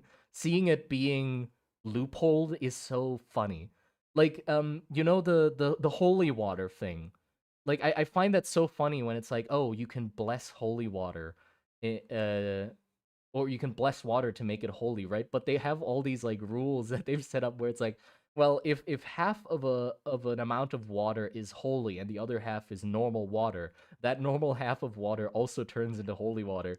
So some people just stuck up on holy water where they just got a tiny amount of water blessed and just kept doubling it. So there's people with just water in their house being like, we got so much fucking holy water in our house. Or in Thailand, there's also a fun thing like that as well. Or like I'm starting to see robot monks. Like they got robot monks that are just like automated blessing givers.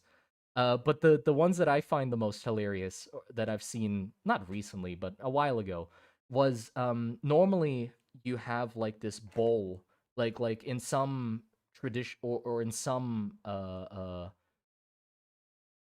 festival not festivals in some rituals sounds wrong another word for ritual things that monks do sometimes they have this like bowl that they bless with like water with flowers in it that's like scented and stuff and they have this like basically like wheat stick that's just a bundle of like hay or something in one hand, and they use that. They dab it in the water and then throw it over people's heads and like tap it on people's heads to like bless them, you know.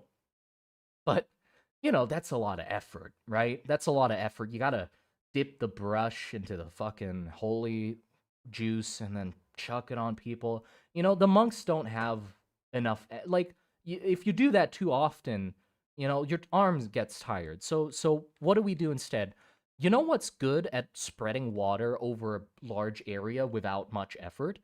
Uh, pest killers that farmers use. Yeah, let's use one of those. So there's an image of a temple that uses one of those sprayers they use to spray pesticides, but instead they just pour the fucking holy water into the backpack and have a monk with a backpack and a pesticide spray just spritz down the fucking audience, which is hilarious. I love that. Cuz I mean, yeah, technically, yeah. You didn't lose any part. Like, it's still holy water. It's still a monk doing it and spraying it onto the audience. So it's not like bad, but still, it's so funny that it went in that direction. Like, pesticide spraying the fucking audience, killing the evil spirits like a farmer would kill pests.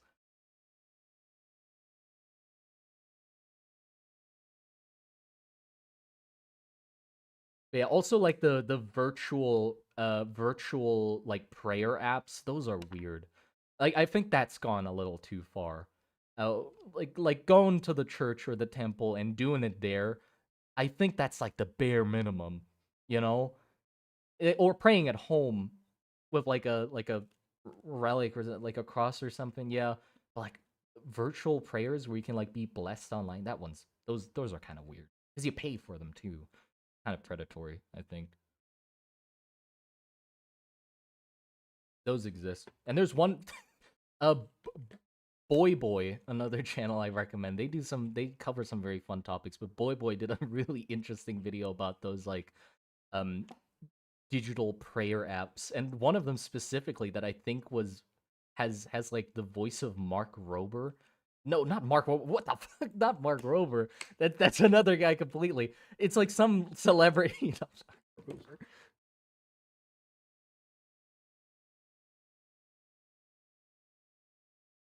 Is it Mark? No, no. Mark Rober is the YouTube guy, not Mark Rober. Shit.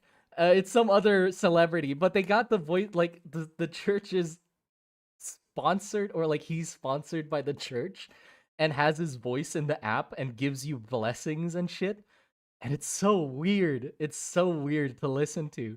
And the promotional videos that he shows are just weird. It's funny. Just the actor dude just going pray up or whatever the fuck he says, just peace sign. Wahlberg, yeah, that guy. Mark Rober prayer app would be fire. No, it would not. It would not be fire.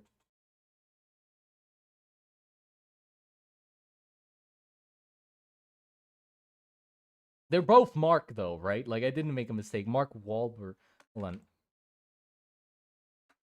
Mark. Yes, yes. I think it's Mark Wahlberg. That guy is sponsored by the church, or it's sponsored by that prayer app.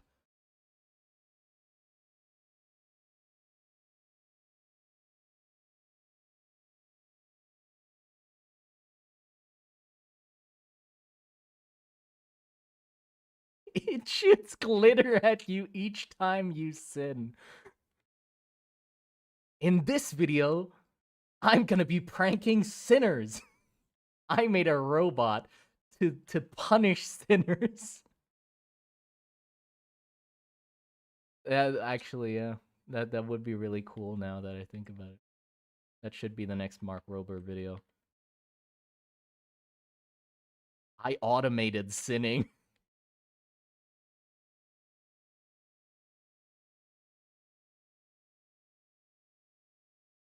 In this video, I automated God's punishment.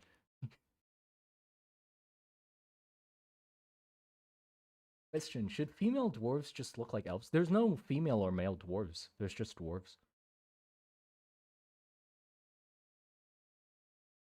In Norse mythology. Oh, you mean like in my world? Or are you just asking in general?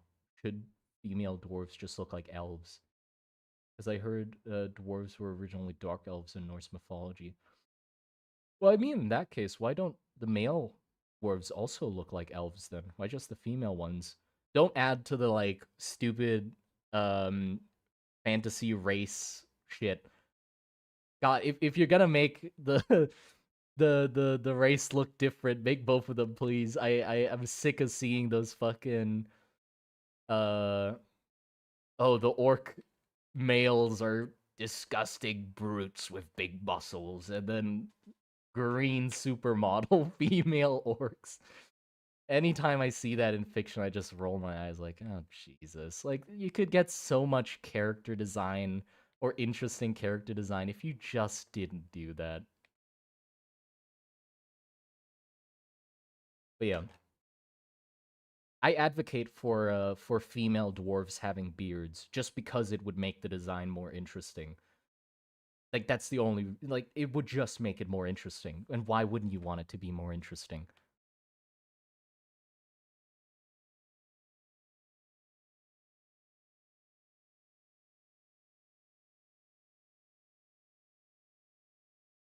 Troll male versus troll female, yeah. Sexual dimorphism doesn't work that way. Yeah, I mean, yeah, I get, exactly, I get if there's, like, differences between the males and females, but not that they look like a completely different fucking species, you know? Like, they don't even look like they're the same thing. Green, disgusting goblin man, and then green model. Since there are goody good points, would there logically mean there's baddie bad points? Yes, yes indeed. And they subtract each other. I don't know the exact calculation they do in heaven, but I feel like it isn't even. Like, it's not like a tug of war where it's like one good point equals one bad point, so they, like, minus each other out, and at the end they just tally up if you're in the negative or positive. Actually, maybe that is how it works. I feel like that'd be a good way that it works, if it's just that. Kind of struggling with the eye.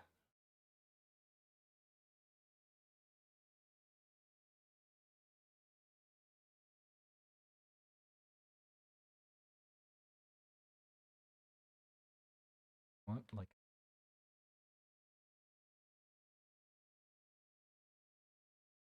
yeah, I do want a gap.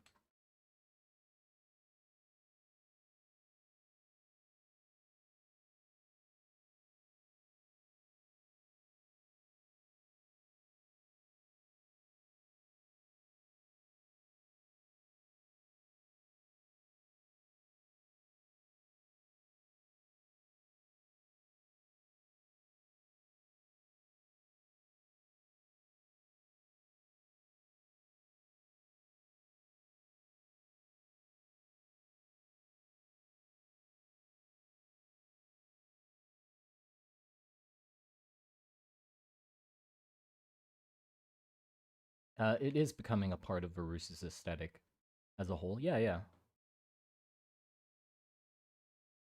They had a Spanish aesthetic. I mean, it's still there. Because, like, the suit of armor itself is shaped like a sort of more European style suit of armor. It has the rounded chest plate and then the flared out midsection, which you can't see because of the pouches. and then like these like segmented leg armors. So I've always like gotten inspiration from multiple sources, but like for the Verusian soldier design, yeah, it does have like those European or French influences. But if you look at the pants, those are just tie pants. It's the same pattern that I'm drawing here. Like this pattern was on those pants, so it's still like a mix of them. But I guess it becomes a lot more apparent the more decorated a Verusian design is. So with the soldiers, it wasn't as noticeable because they didn't have much flair to them. But like with the war dancers, you're like, that's fucking Thai inspired, clearly, because well, yeah, they're more over the top, so more decorations, more to uh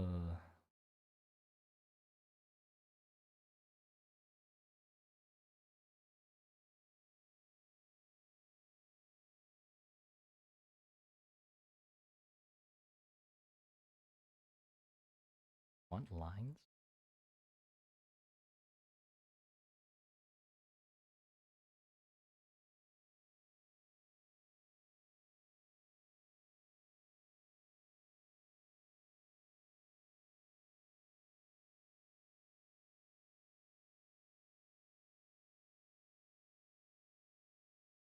Too many lines.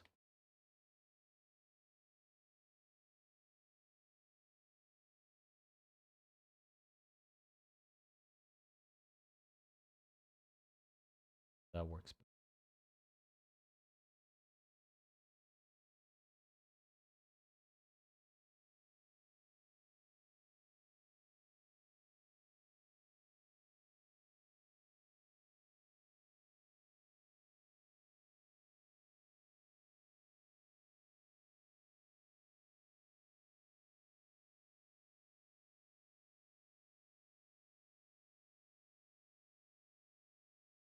Oh fuck yeah!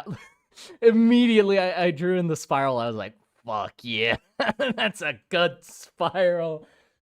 Oh yeah, that's what it was missing. Look at that cheek. Thank you very much, Simon, for that addition to the design.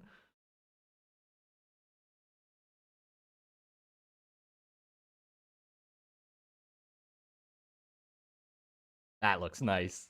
That spiral. I gotta give props to myself for that one. Spot on, exactly. Whew, goosebumps, goosebumps up my arm. That was the hand of fucking whatever famous artist you can think of. Hand of Da Vinci touched me for that fucking golden ratio spiral. I felt his touch on one of my shoulders. He was like, "I got you, man. This one's on the house." No, I was that was seriously. I wasn't thinking about adding a spiral. I was just like, and if oh, beautiful. War dancer with elephant mask.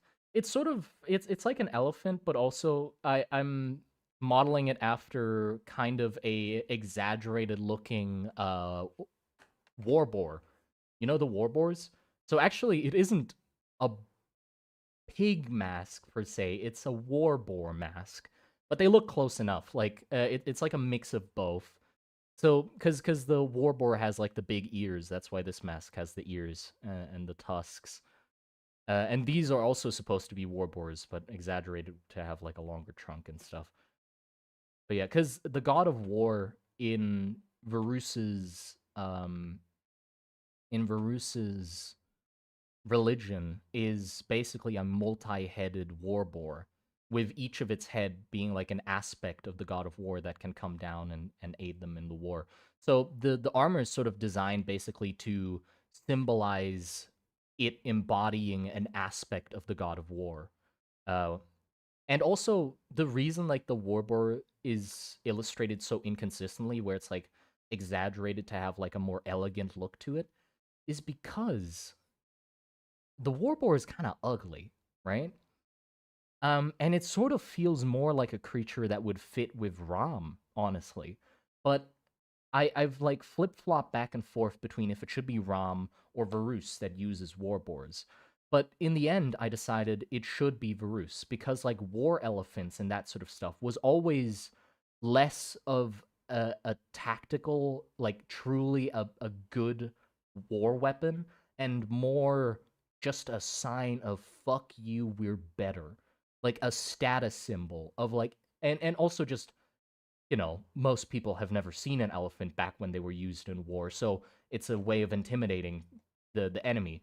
But keeping an elephant is very inefficient. It's a giant big thing that eats a ton, and walks slowly. So, well, not slowly. Elephants are fast, but you know what I mean. Like it's cumbersome to have an elephant in your army, which to me feels very Verusian because Veruse is so up their own ass, and they're all about status, and they're all about showing off and the gold and glamour and how great they are, that a giant war beast makes more sense for them. Rom wouldn't use those because they would acknowledge that, yeah, they're inefficient. Why would we use them? But Veruse says, fuck you, we have big elephants, we're gonna use big elephants. But the issue is, they're ugly, right? And I think I will keep them ugly because they don't fit the aesthetic of Veruse. Everything Verusian is very beautiful and pristine and nicely patterned and clean.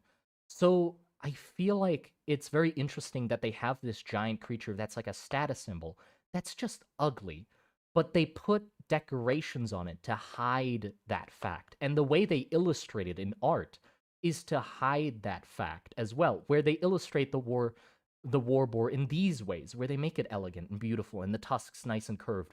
But a true war boar in nature is an ugly fucking thing, right?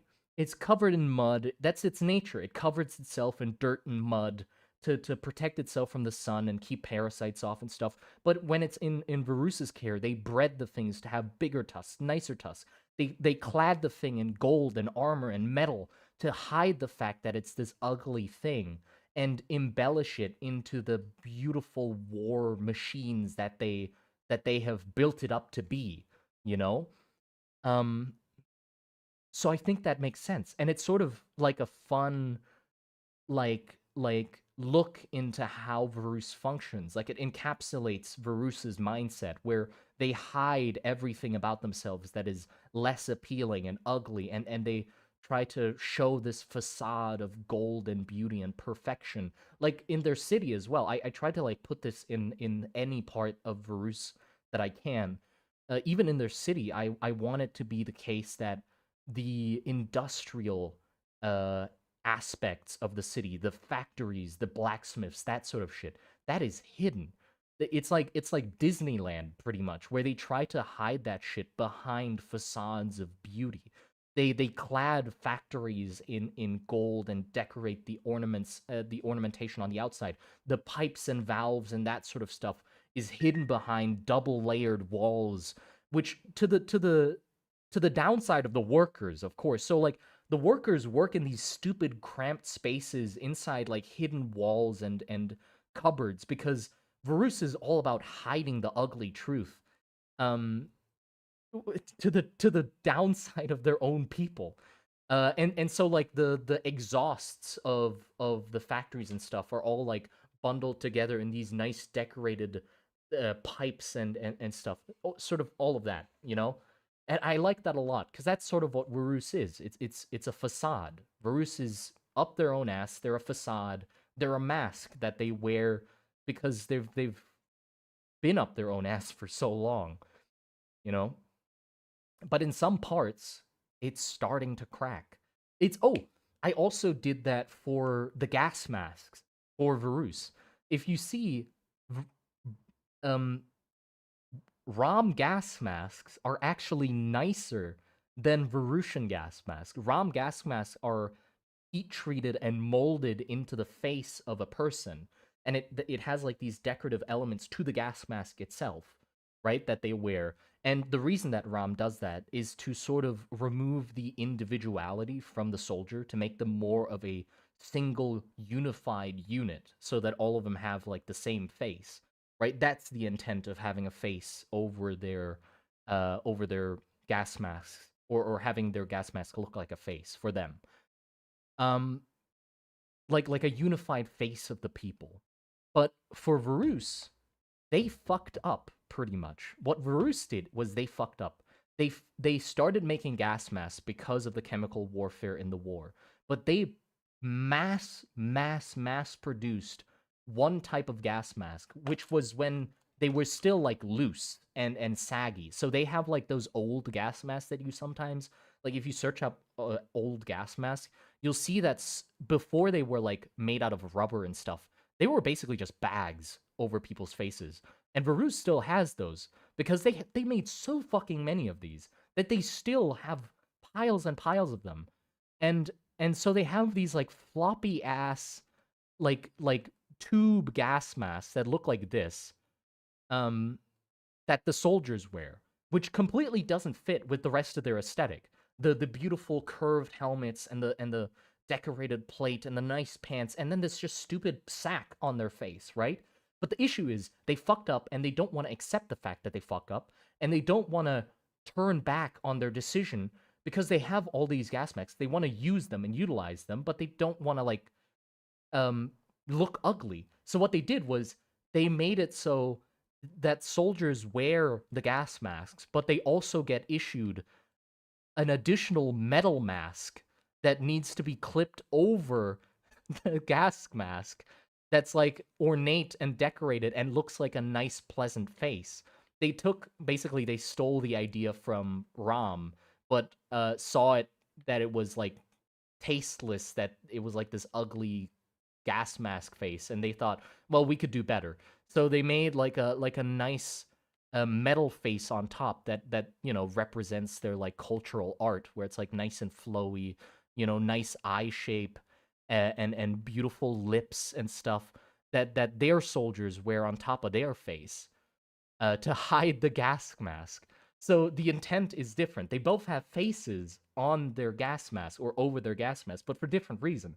Ram has it to unify their people, and Veruse has it to hide their fuck up. Which I think I love that. I think I'm really happy with that part of the lore. And I still need to do that or talk about that in videos. Still haven't. But yeah, I try my best to visually represent the country's personalities in every design I can, right?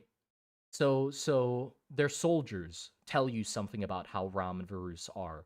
Their weapons tell you something about them. Their architecture tell you something about them. So even just looking at them, you can sort of get a sense of what they are like. Like I think of Ram and Veruse less as a country and more like a character. Like that's sort of how I talk about them in videos as well. Like you realize a lot of the time I just say Ram and Veruse, or oh, the people of Ram, or Ram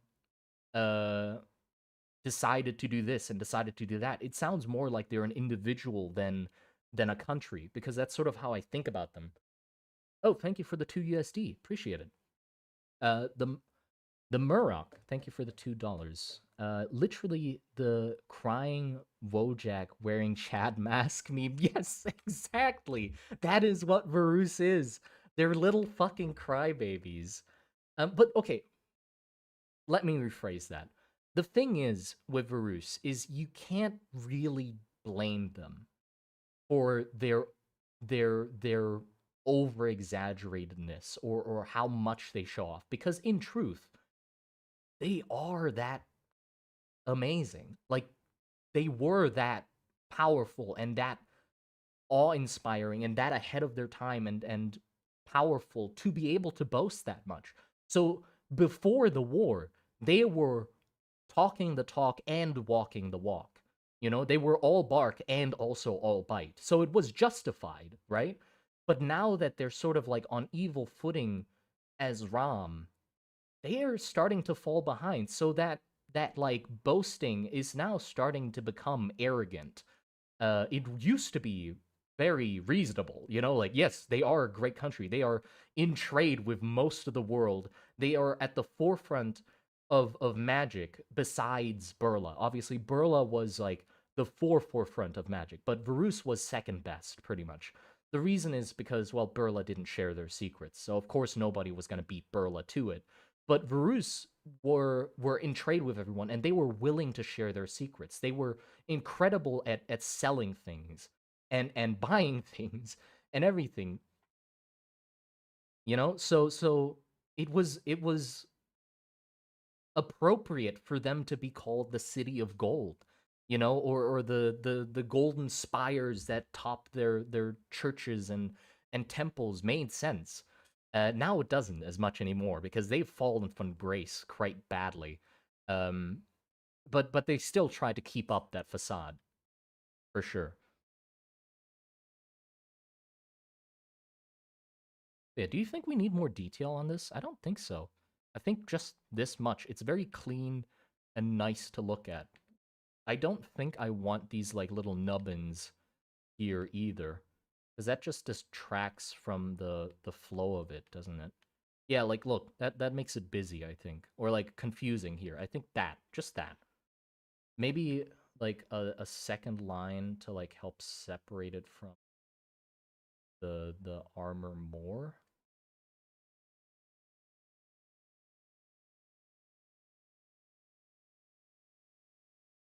Maybe.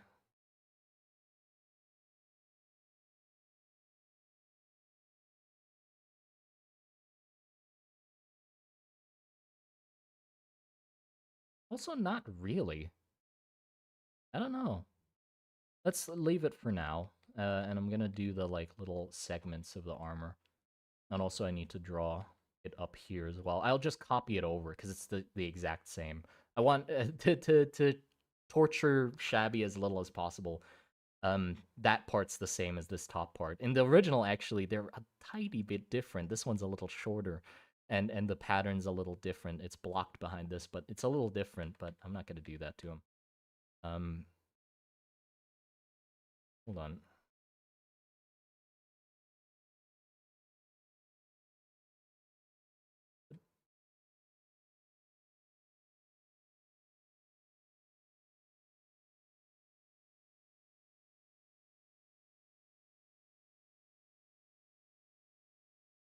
It'd be better if it was like this.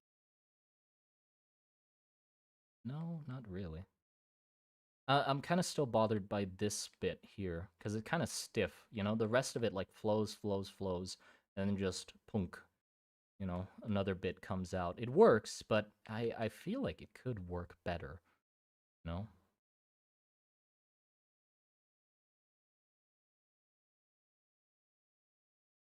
there's a very fine balance that I'm trying to strike here. Like I get I like detail obviously, but there's a difference between like good detail and bad detail. It can be overdone very easily, I think. So I need to pick and choose carefully what lines I add and don't. Like that line I think is nice, actually. I might keep that.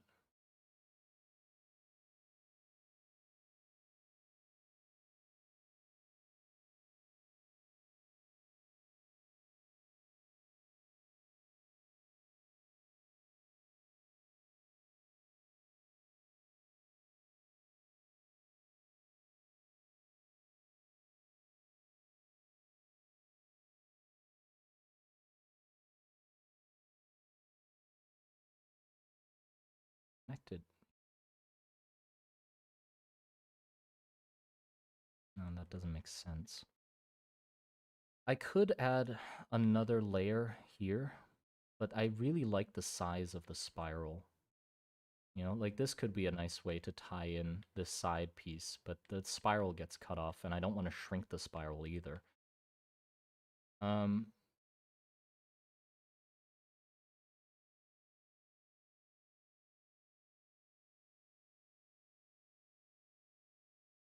do war dancers get extra stuff in every major skeletal muscle? No, no, not all of them.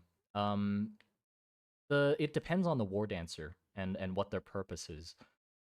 Which part of them gets modified. It is specific to each war dancer and how they fight, pretty much. Like, what are they utilizing? What are they built to do? So some of them might have like stronger legs than others and less arm, you know?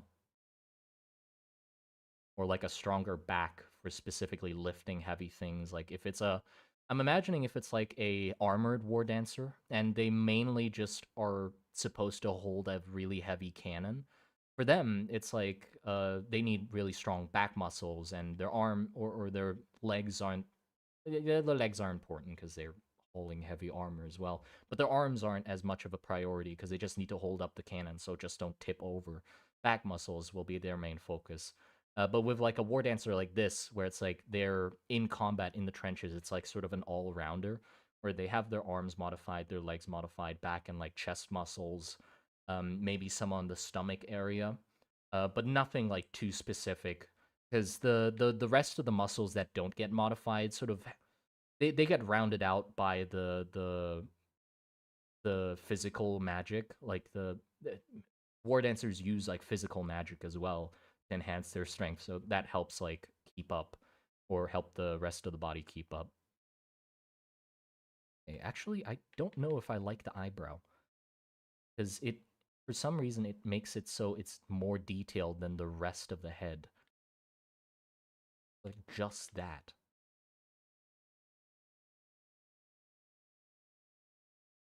Yeah, just that. I don't think I can improve on that. If I cut into this, that kind of works though. That does kind of work. Ooh, this might be a good idea actually. Because if I add this same cut into the spiral and this back fin, it sort of helps marry those two concepts together and helps like identify if that's like, oh, it might be fur or something, which really helps like not make this look like a loose piece. Yeah, I think that's good. Because now it's like, oh yeah, these are two fur pieces. That makes sense. Do I want the spiral to...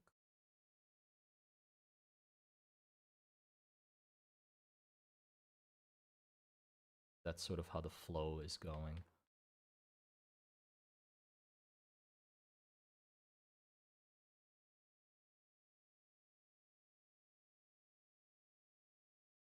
I think so.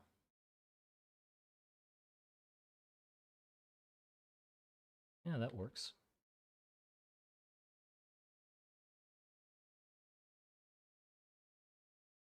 No, the eyebrow. I was trying to do the eyebrow like this too, but the eyebrow curling up like that isn't.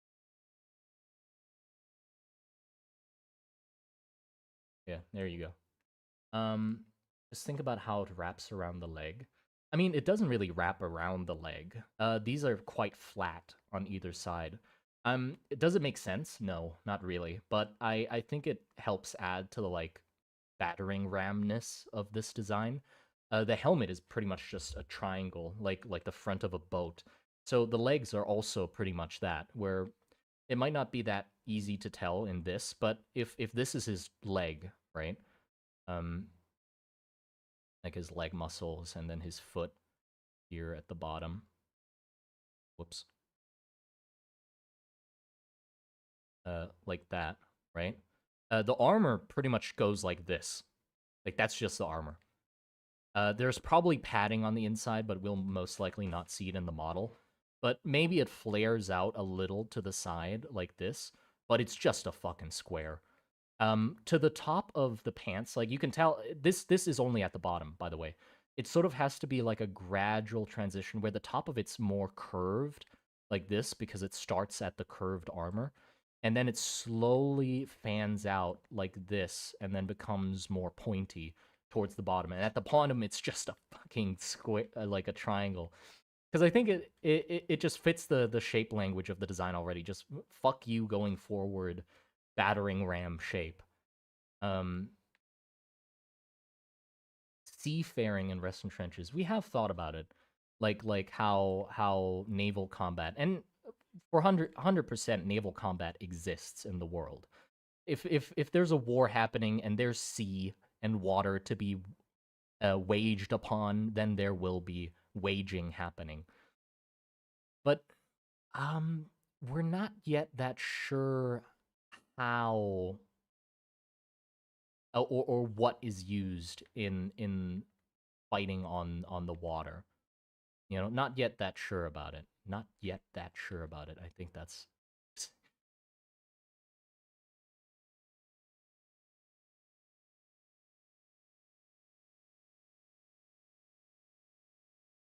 yeah. The only thing that I am confident about is that I do want those. If they do have ships, I want those ships to basically look like houses, uh, or less like pirate ships and more like floating bunkers. There's these types of ships that are really low to the water that I like a lot, where they're basically just like a brick in the water, and they have cannons coming out of each side. Um, like very square and stuff. Like I like those ships a lot. And I feel like they definitely use some sort of magic to power the ships as well. So sails might not be as necessary, although they would use it for long distance to save on the fuel. But they would basically have a turbo with the magic enhanced like engine at the center or something.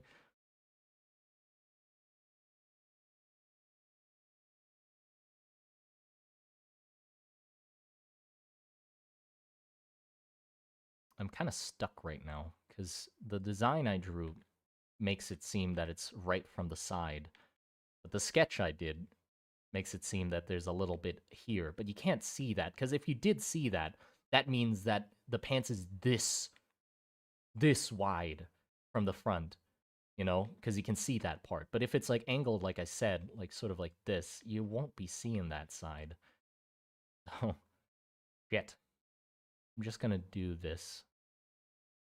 That works enough. And then here you start seeing some of the angle, I guess.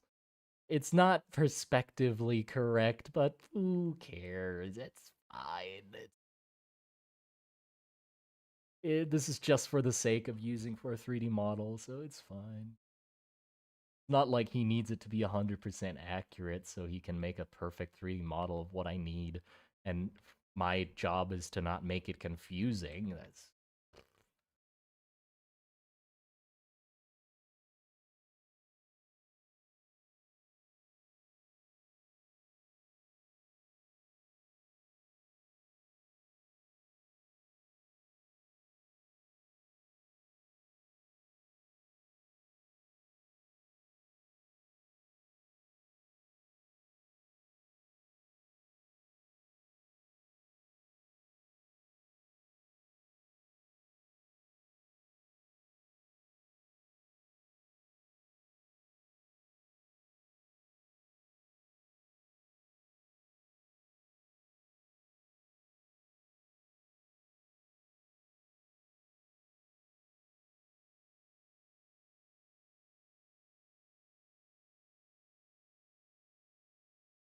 That's so the top plate is wider than the bottom plate? No, no, it's from bottom up.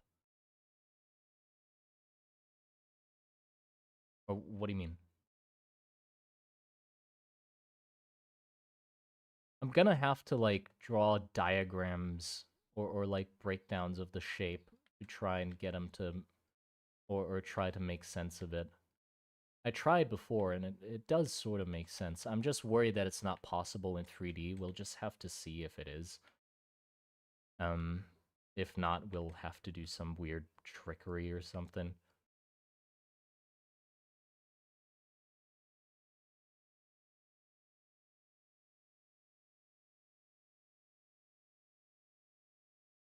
Normally, I find it that armor looks really weird if you haven't put in the facets or the bolts yet. The things that hold the layers together. 'Cause like, look, this looks kind of goofy, but then as soon as I like add uh these things in, you're like, oh, it's armor.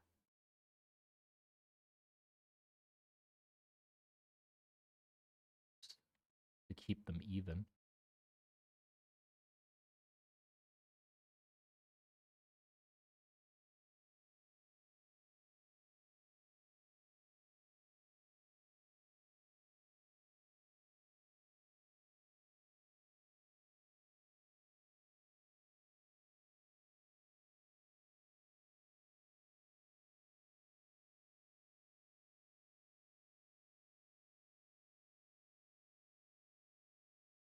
See, now it looks like armor. Oh, it still kind of looks goofy, actually. What the fuck?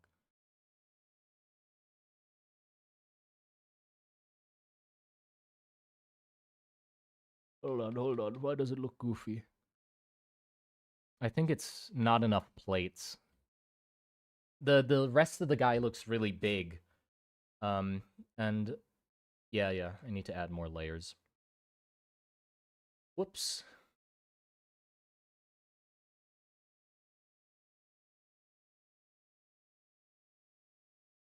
Can't stop Amonza orcs. Yeah, Amonza's orcs are incredible. The way he like broke down the like different types of orcs that have been illustrated throughout history, with like the pig-like orcs and the monkey-like ape-like orcs.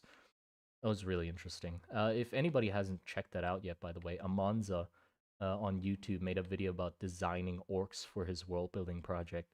It's incredible. Like it is very interesting to see his thought process of designing them and also how thorough he was with researching about them, and the designs that he came out with in the end are really cool.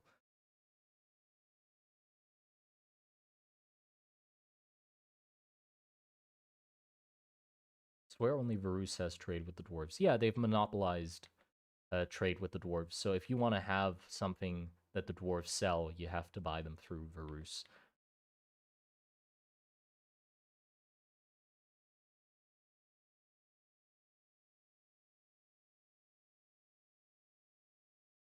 Okay, so smaller layers. Yes, draw that straight line. Draw. What the fuck? My pen just had a heart attack, I think. The hell was that? It flatlined.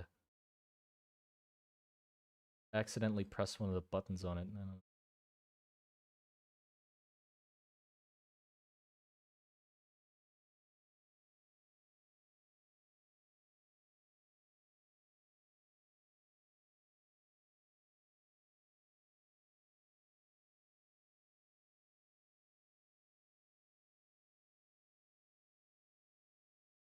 It's a bit better. I think I like this original a lot more because the curve. And the thing is, I don't have the curve here. That's because he's standing fucking still.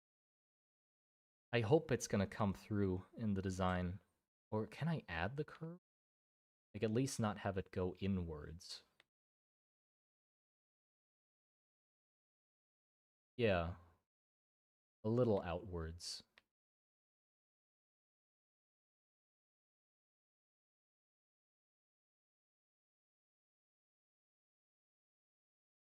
That's a bit better.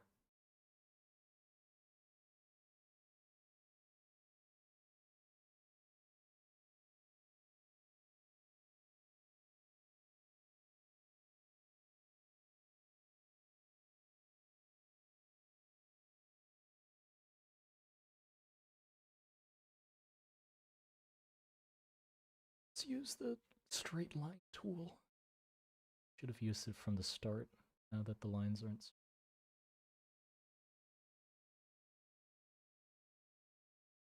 It adds to the.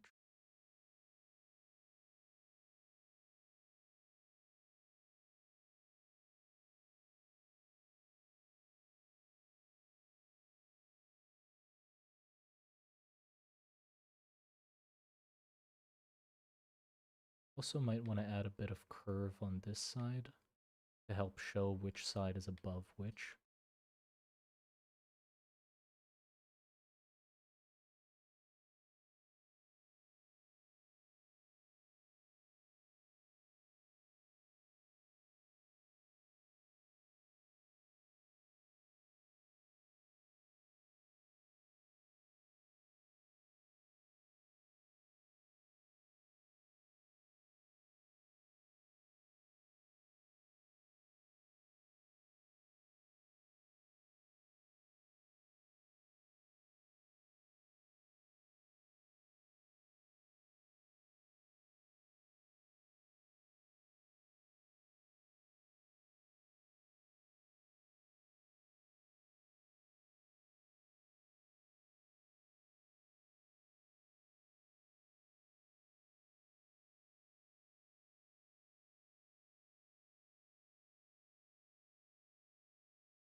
That's a bit better. There you go.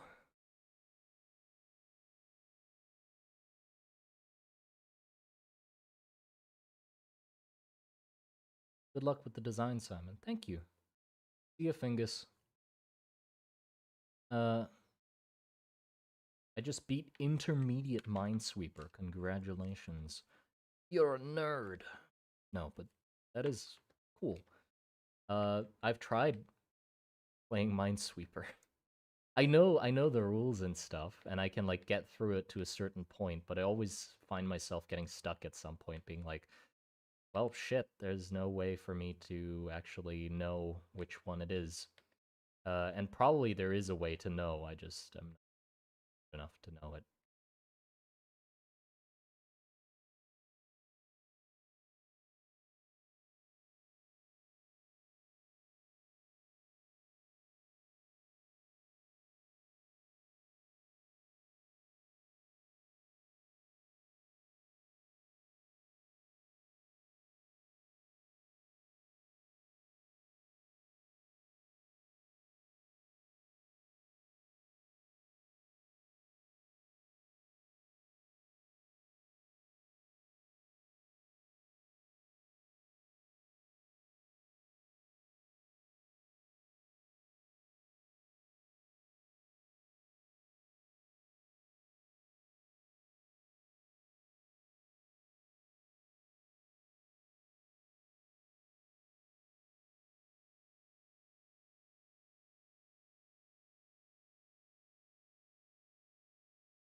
Yep.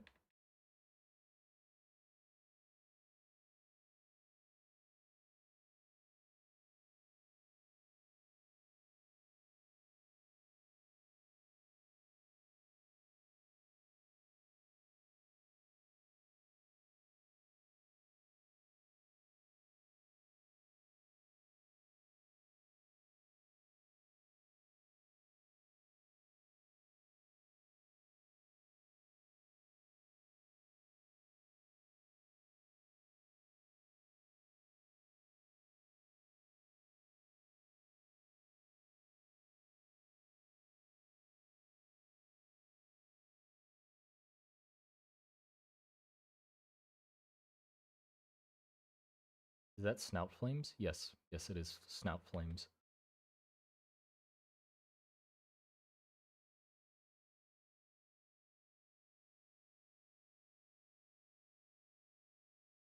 I think these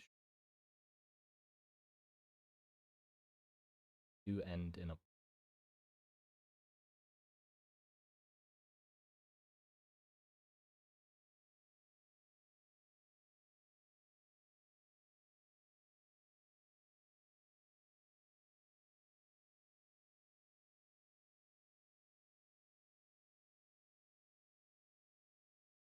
the proportions are off. Hold on.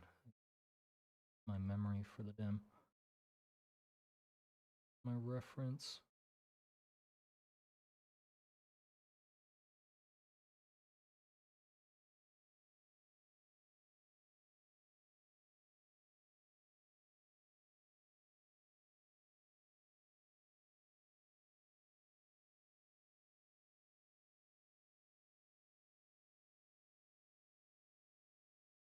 One.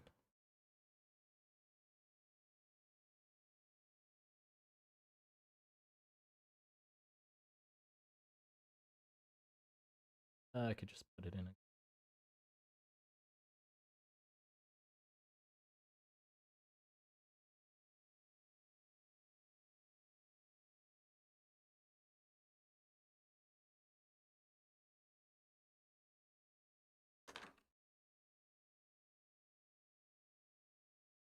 So I remember where I am. Go. Let me find the reference again.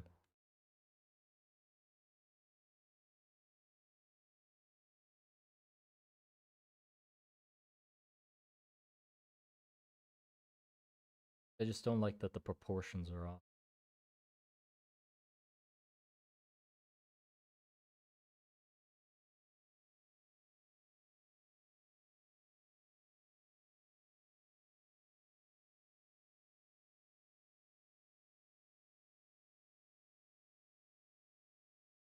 Yeah, the thing is, even though this might look good to you, like the thing I'm drawing, I can never beat actual tie pattern people.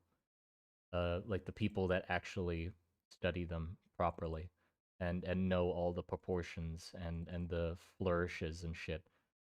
Um, they're on another level. Ah, here you go. Found it. Cause like, god damn. Here you go. Look at this. That's stupid. Like, how the fuck? All of it flows and glides into each other so well. And look at that.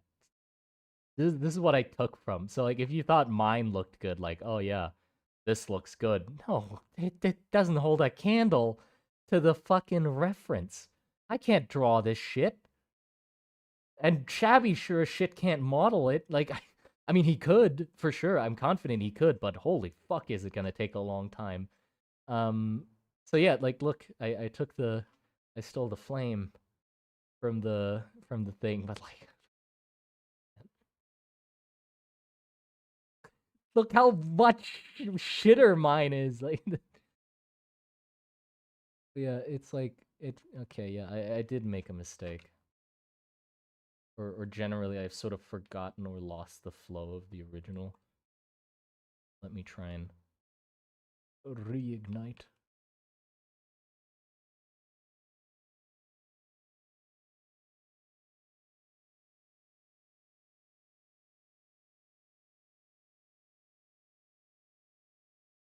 So in the original, it like flows like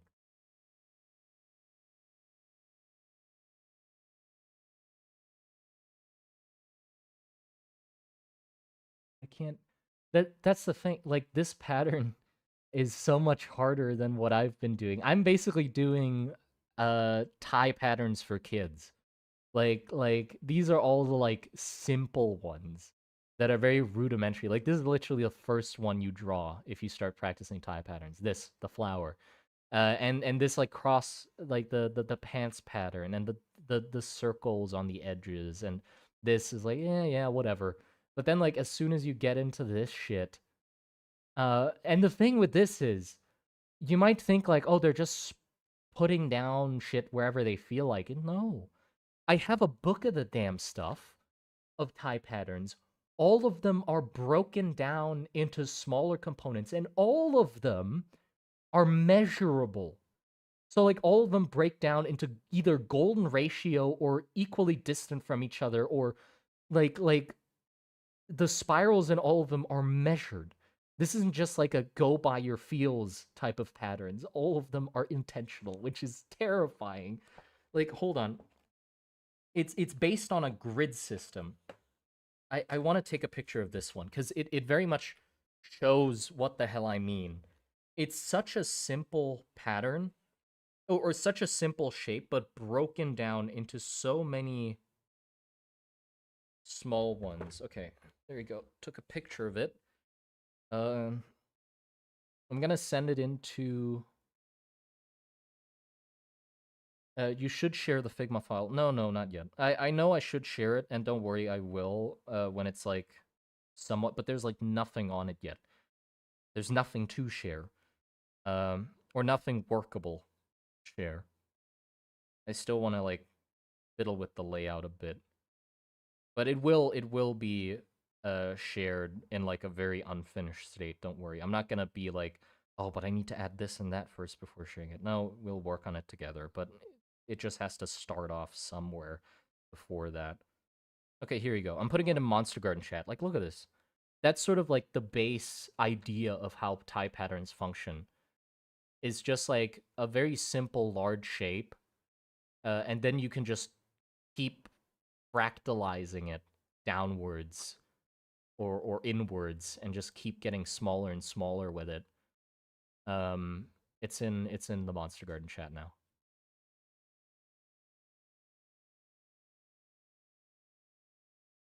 Yeah. And all of those individual elements that get smaller, those can be measured properly too to have the right flow.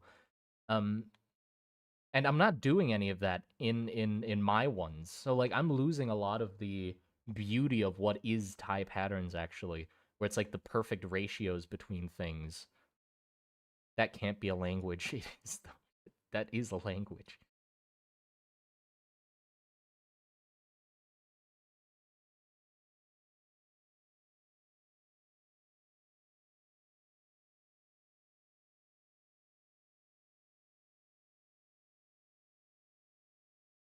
What did I do for the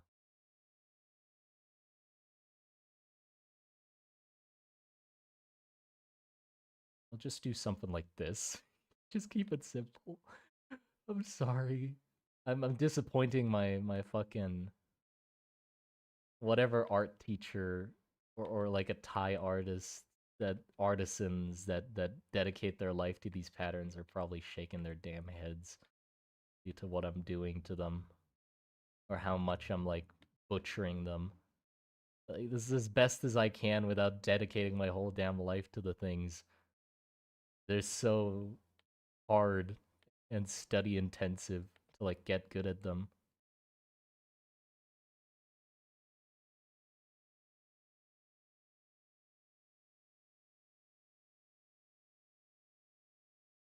There you go. That's better. At least a little bit. Then I can add a flame back.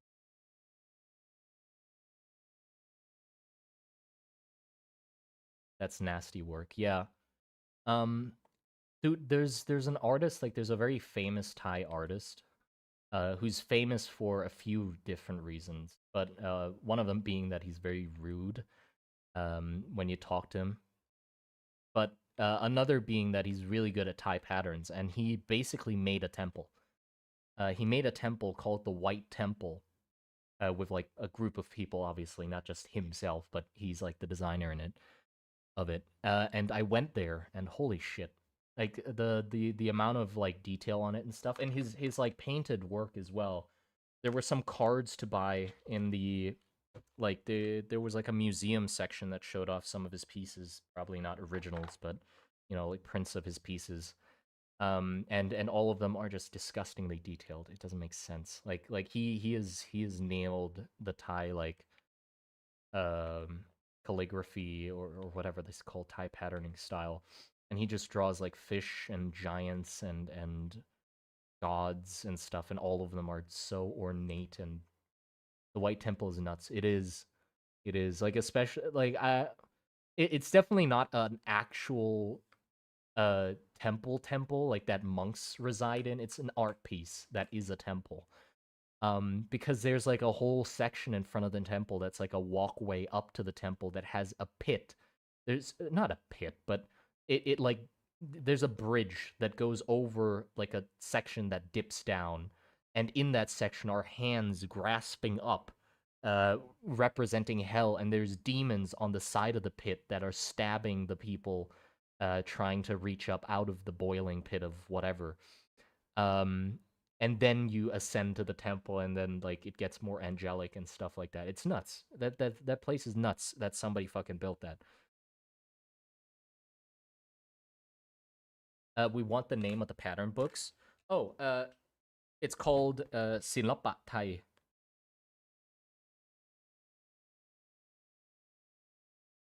Uh,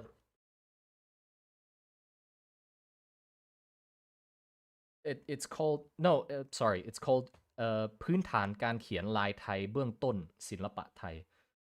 So you know what this means? It says พื้นฐานการเขียนลายไทย. That means the basics of Thai patterns. The basics. You gotta be fucking kidding me. I mean, the book, yeah, sure, it starts off at the basics, but as soon as you like start getting to the back, it gets more and more and more and more complicated.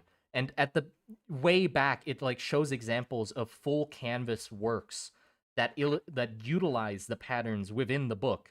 And like, yeah,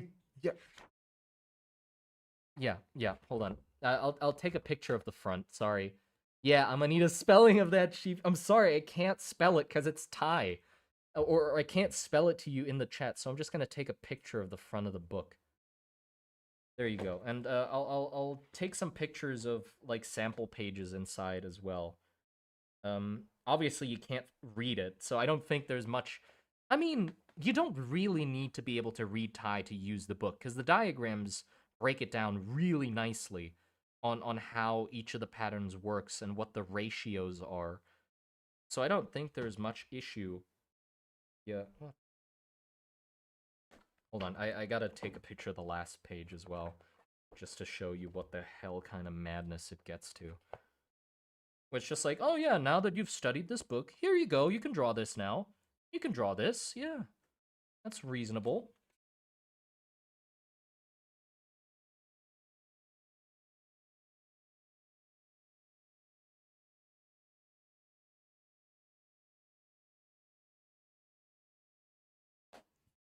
That. I want to take pictures of all of it, honestly, but we gotta keep it bearing. Let's do one of... Yeah, this page, sure. I can't take a picture of that, that's too big of... Yeah, this one.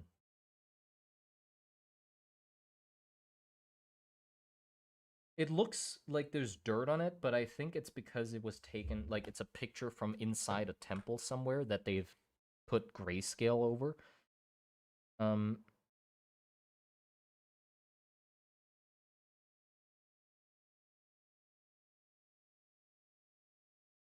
yeah, maybe you can like reverse image search the front of the book.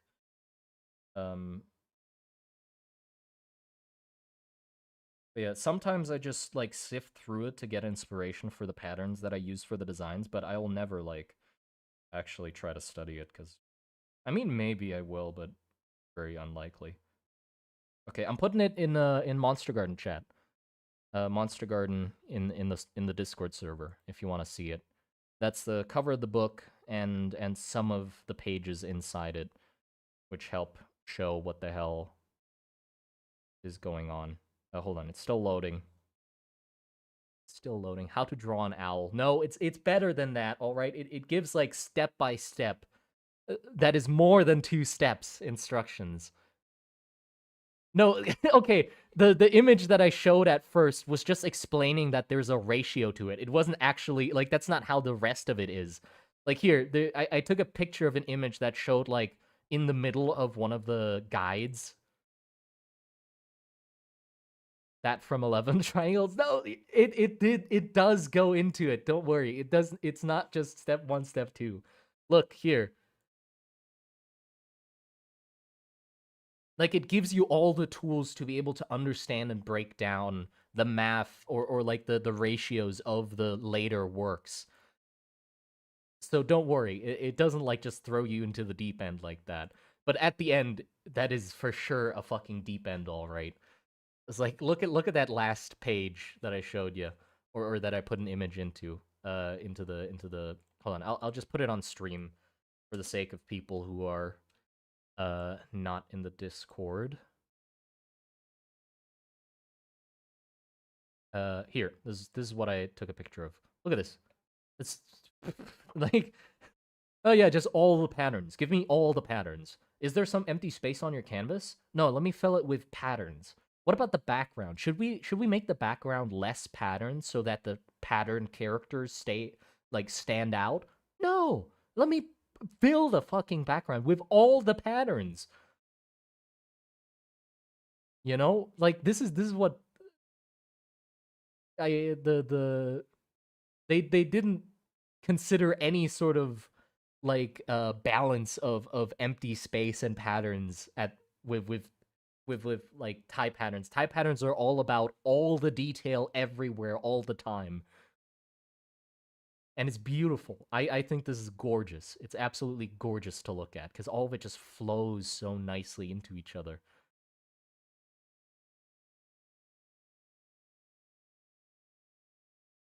But yeah, that's what I'm trying to go up against.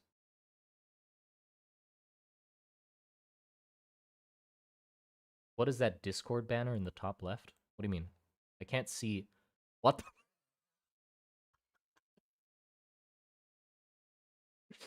Oh no. I didn't put in that Discord banner. I think one of my mods has most likely taken some creative liberty and decided for me what should be the banner. Uh but you know what? I can't disagree with him. That is a pretty good banner. I'd say that's a pretty good banner. So that's staying. Sorry, but I guess that's our banner now.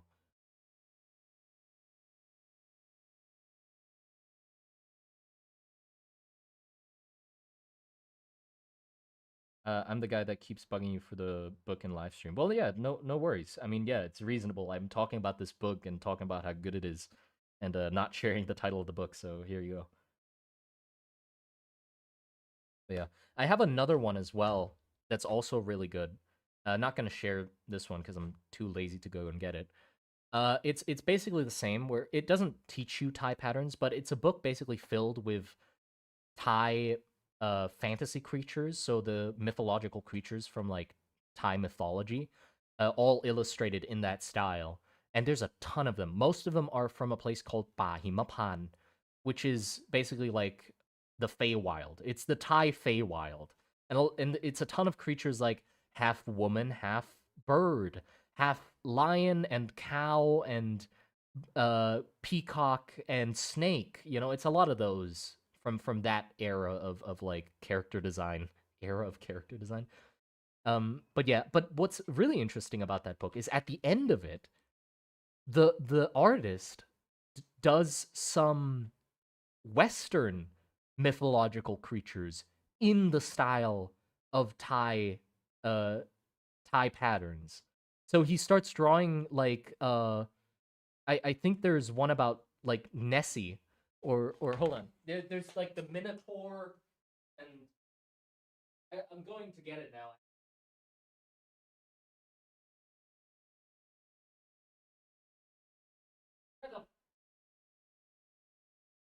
Yeah, I can't find it. I'll find it later.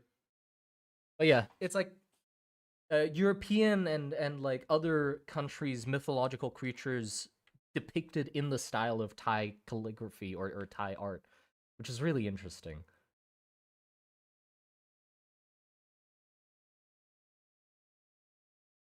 Thai without reference for 20 years. No!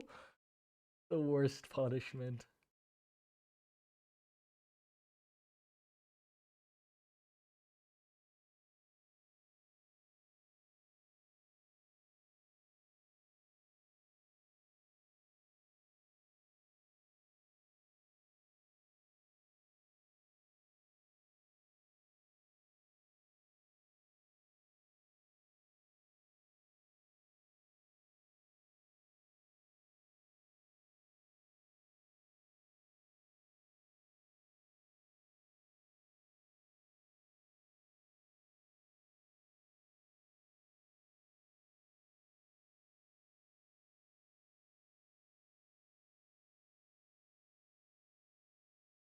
Bro missed the dono? Oh shit. Sorry. Hold on, hold on. Thank you for the 2.5 euros, Plaz. Appreciate it. You should look into Fritz Haber, World War One scientist. Okay, sure.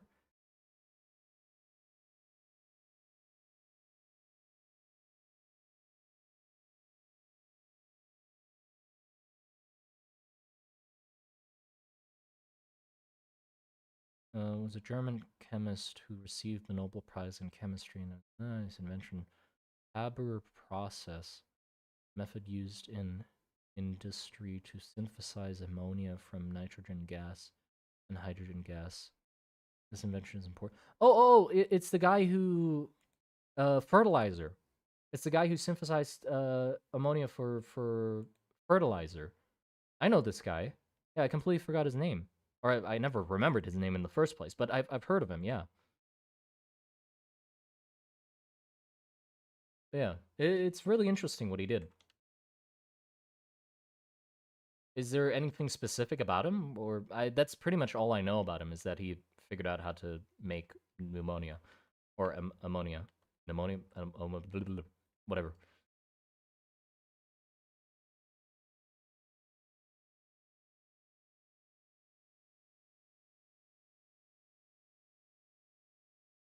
What am I doing? I'm doing something.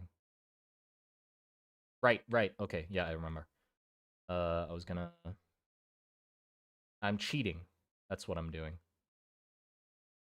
Because I'm gonna this, do a bit of a yoinky, yoinky sploinky. That.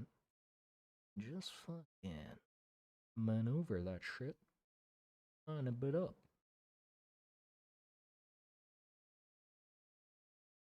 Who's gonna notice? No one's gonna notice.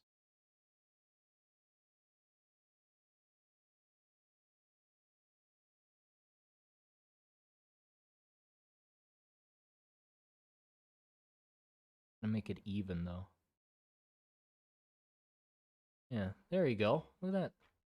Huzzah! Beautiful.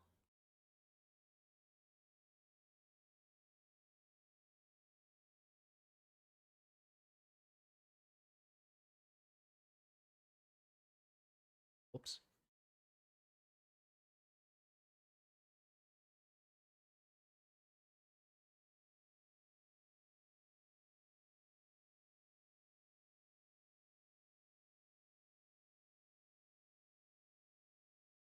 His wife was openly acting against his research and ended up ending herself as a sign against chemical warfare.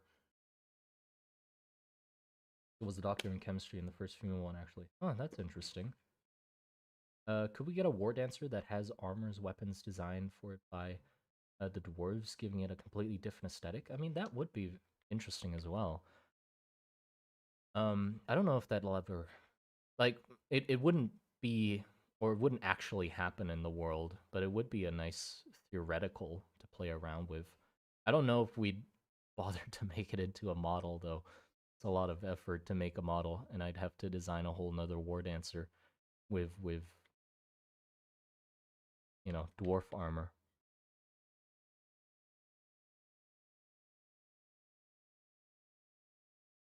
Then we can just trace this.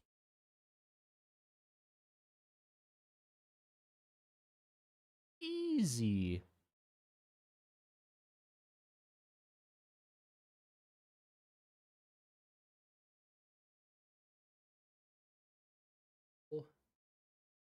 E. Control E. E, where's my E? There you go.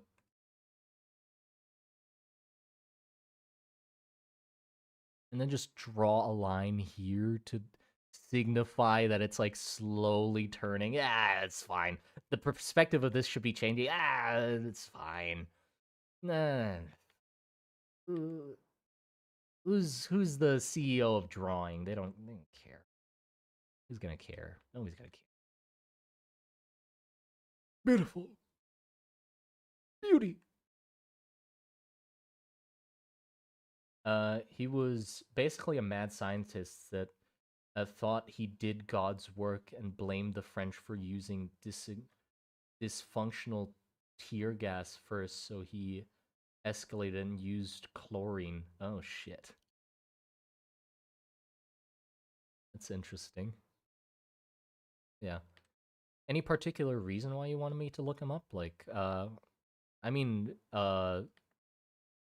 chemical weapons do exist in my world. I should I doubt I'll model a character specifically after him. That's most likely not gonna happen. Or do you want me to take inspiration from his story?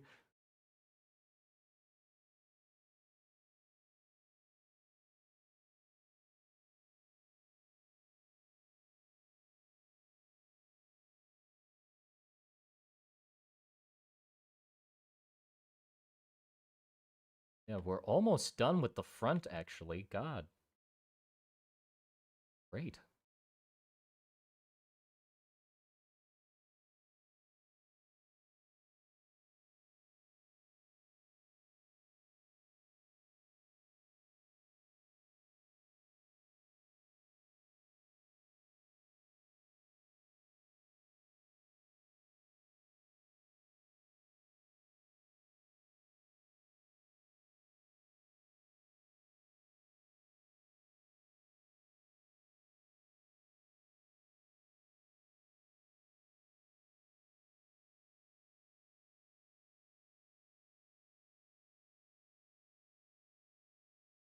These bands need to be higher up.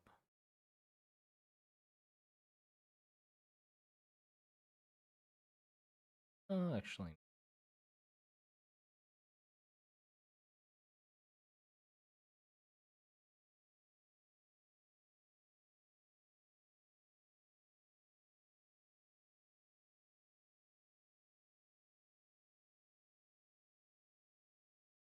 See about my foot knowledge. How good I can draw a big old foot. I think I'm gonna.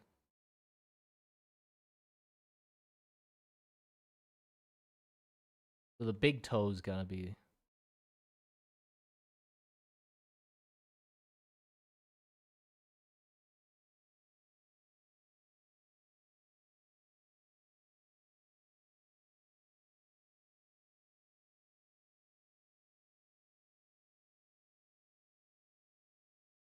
Just really veiny. Clenching his fucking toesies all the time.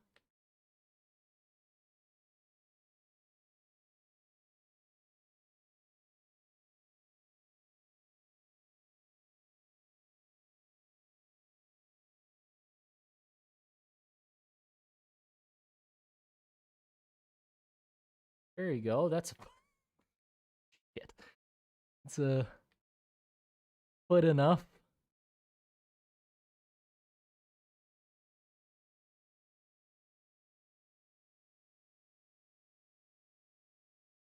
Foot enough.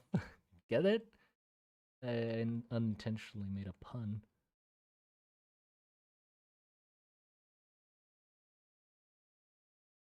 But yeah, that's good enough.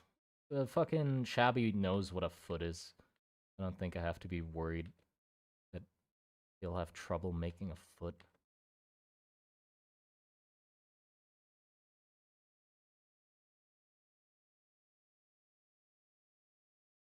Okay, and then I need the...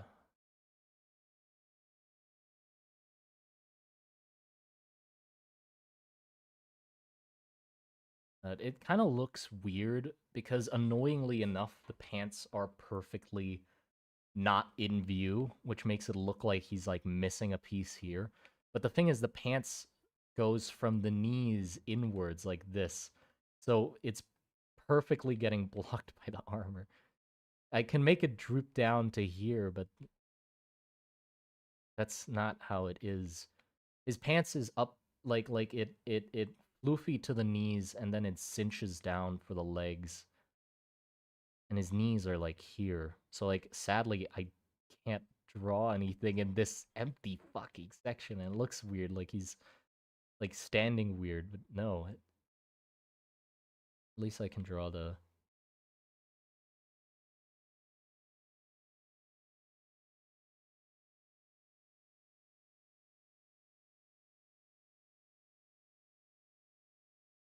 There you go. That's the front done. Looks good to me. I think.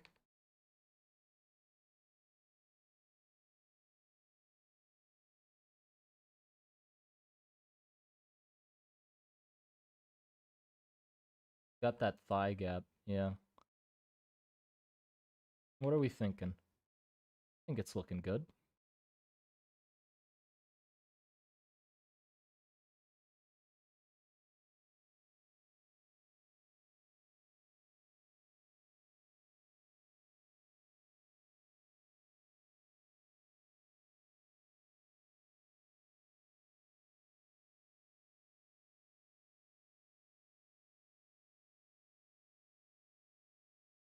Oh, right. Hold on. The top of his head is missing. Or the top of his like crown missing.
There you go.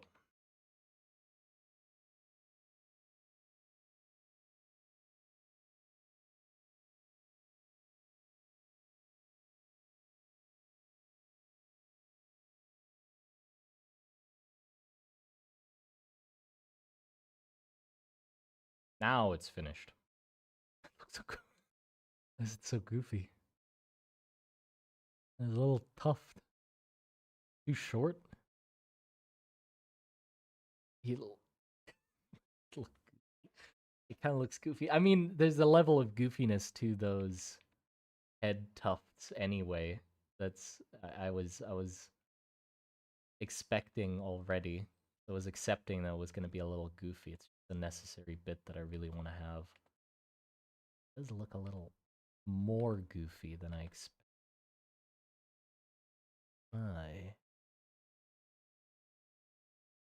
Why does it look goofier than I expected? Not tall enough? Do we need it to be taller?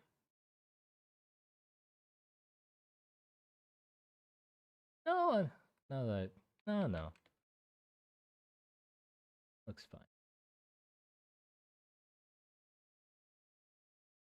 I think the tuft is actually too small. Why?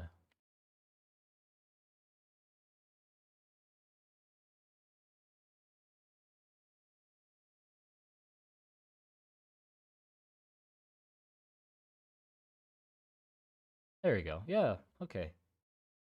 Now it fits the size of all the other ones. Yeah.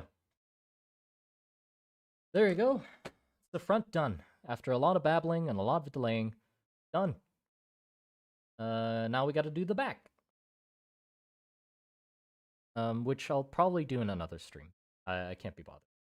Or, well, not that I can't be bothered. I have... So I'll probably head off for now. That Bobby? Bobby. Tuft their hair? Or is it attached to the armor? Oh, it's attached to the armor. The tuft on the head, my excuse for it was supposed to represent the candle. And candles are like a symbol in Verusian culture. And like originally, like way back when Pillarmen used to walk around parades with lit candles on their heads and walk very gently to like show their elegance and stuff.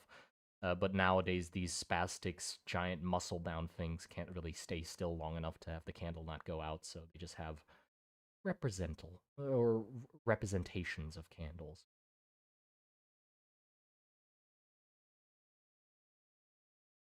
The weapon strategies sorted, and maybe you could get inspiration. Yeah, maybe. I mean, gas weapons exist in the world, so sure. I'll see what I can look into. But yeah, I hope you guys enjoyed that stream. We did get the front done at least. That's something. See you in the next one.